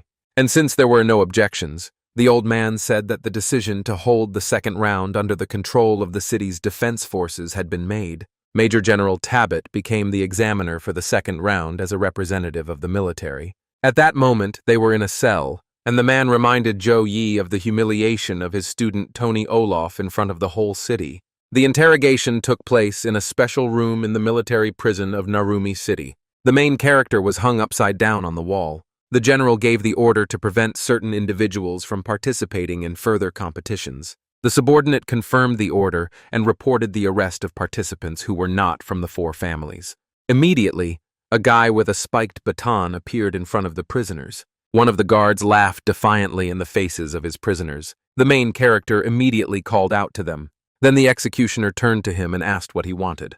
He suggested that they untie him if they had the courage to fight him fairly. He was alone against all of them. His ability to regenerate allowed him to recover quickly from any injuries. Other wounded participants could be beaten to death in similar conditions. The general considered his behavior too cocky and ordered the interrogation to begin with him. The guards were ordered to immediately knock the insolent prisoner to the floor, and they began to beat the main character. Holding him down, they promised to wipe the arrogant smile off his face forever, and they began to beat him on the floor with two weapons at once, their fists and bats. Blood flew everywhere. Finally, they decided to leave the main character alone and talk to him. The executioner laughed at him and asked if he would continue to behave this way, but the cockroach golem ordered the main character not to interfere and to let the guards continue the beating. The remnants of crystallization in the body required urgent stabilization with a special agent. The main character sarcastically inquired about fighting on a completely empty stomach. A rude recommendation was made to aim for the face for greater damage to the enemy, and then the main character received another blow. His face no longer reflected any color except blue. The other prisoners were completely shocked. One of them expressed surprise at such a willingness to defend complete strangers. Someone desperately encouraged his comrade, pointing to a safe direction for retreat. The blow to the stomach was deemed insufficient to neutralize the resistance, but blood was already on the faces of the executioners. One of the attackers began to have doubts about the correctness of what was happening. A straightforward question arose about the possible fatal outcome of this beating. The young man inquired about the possibility of the already frightened guards escaping. Gigi stated that he had completely lost sensation and numbness in his entire body. He asked the guards to continue. Suddenly, a fiery blast flew into their room. Everyone in the room turned to look at this fiery energy and was shocked by it. Suddenly, clouds of dust, smoke, and steam appeared, and among them were three figures. And when the cloud of smoke cleared, the guy saw his commander, Eileen, and the scientist with him. Commander Corey demanded the immediate release of all detained members of the squad. Eileen also demanded that the main character be released. Tabit only applauded sarcastically, assessing the destruction of the prison's multi-meter gate. The general acknowledged the power of the awakened one, who was able to break through the 36-layer gate with a single blow. He accused the extermination squad of arrogance, comparing them to his own troops. The arrests were deemed lawful due to the attack on soldiers and signs of mutiny. The general asked Commander Corey about the purpose of his visit to the city's military prison. The interrogation of the detainees had already been completed, which made their further detention pointless. The whole incident was dismissed as a trivial misunderstanding between the two sides. The general gave official permission to remove the detainees from the prison grounds. He announced his appointment as examiner for the next stage of the qualifying tournament. The general promised to meet with each of them personally at the upcoming competition. Special attention was paid to Zhou Yi as the main instigator of the whole incident. The action moved to the City Research Institute after the clash. All the wounded fighters were placed in makeshift wards inside the institute building. Medicines were sorted according to their suitability for further use. Surplus medical supplies were stored in a separate place for later accounting. Someone distracted Eileen. Eileen inquired about Zhou Yi's current whereabouts amid all the commotion. Someone had seen the man climb onto the roof of the building just a few minutes ago, and now there were sounds of blows and curses coming from the roof. Gigi was furious and climbed onto the roof to take out all his anger on the punching bag. Eileen quietly watched him from the sidelines. She watched as the guy wondered why people were so hostile towards those who were protecting the city. Zhou Yi couldn't understand why they were treated this way, because the extermination squad was considered humanity's last hope. They were literally thrown away as useless after completing their dangerous work. Goliath's research could have strengthened the awakened ones, but the results were kept from them. The tournament was supposed to find strong fighters to replenish the squad's losses. Instead, it turned into a game played by influential families to redistribute power.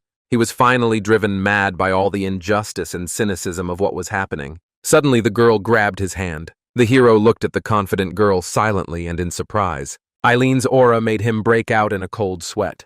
He did not expect what the girl did next at all. She suddenly began to reach for him. She kissed Zhou Yi gently and tenderly on the cheek, and the hero immediately froze. He turned red as a tomato. Eileen unexpectedly interrupted his rage with a bold and decisive personal action. She kissed him. What?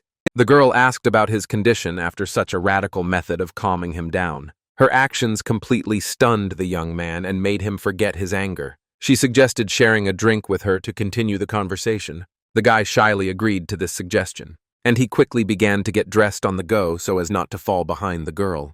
The scene shifted to a modern tavern called the Whiskey Bar. The guy sat with the girl at the bar, and they were silent for a while. The young man thought about the kiss that had happened earlier and Eileen's possible feelings. He wondered if he had responded correctly to her invitation to visit her later. Eileen interrupted his train of thought by asking if he had even heard her words. The guy responded with a delay, claiming that he had indeed listened to her explanation. The girl ordered him to immediately withdraw from the tournament scheduled for the next day. Zhongzhe was shocked by such an unexpected and categorical demand on her part.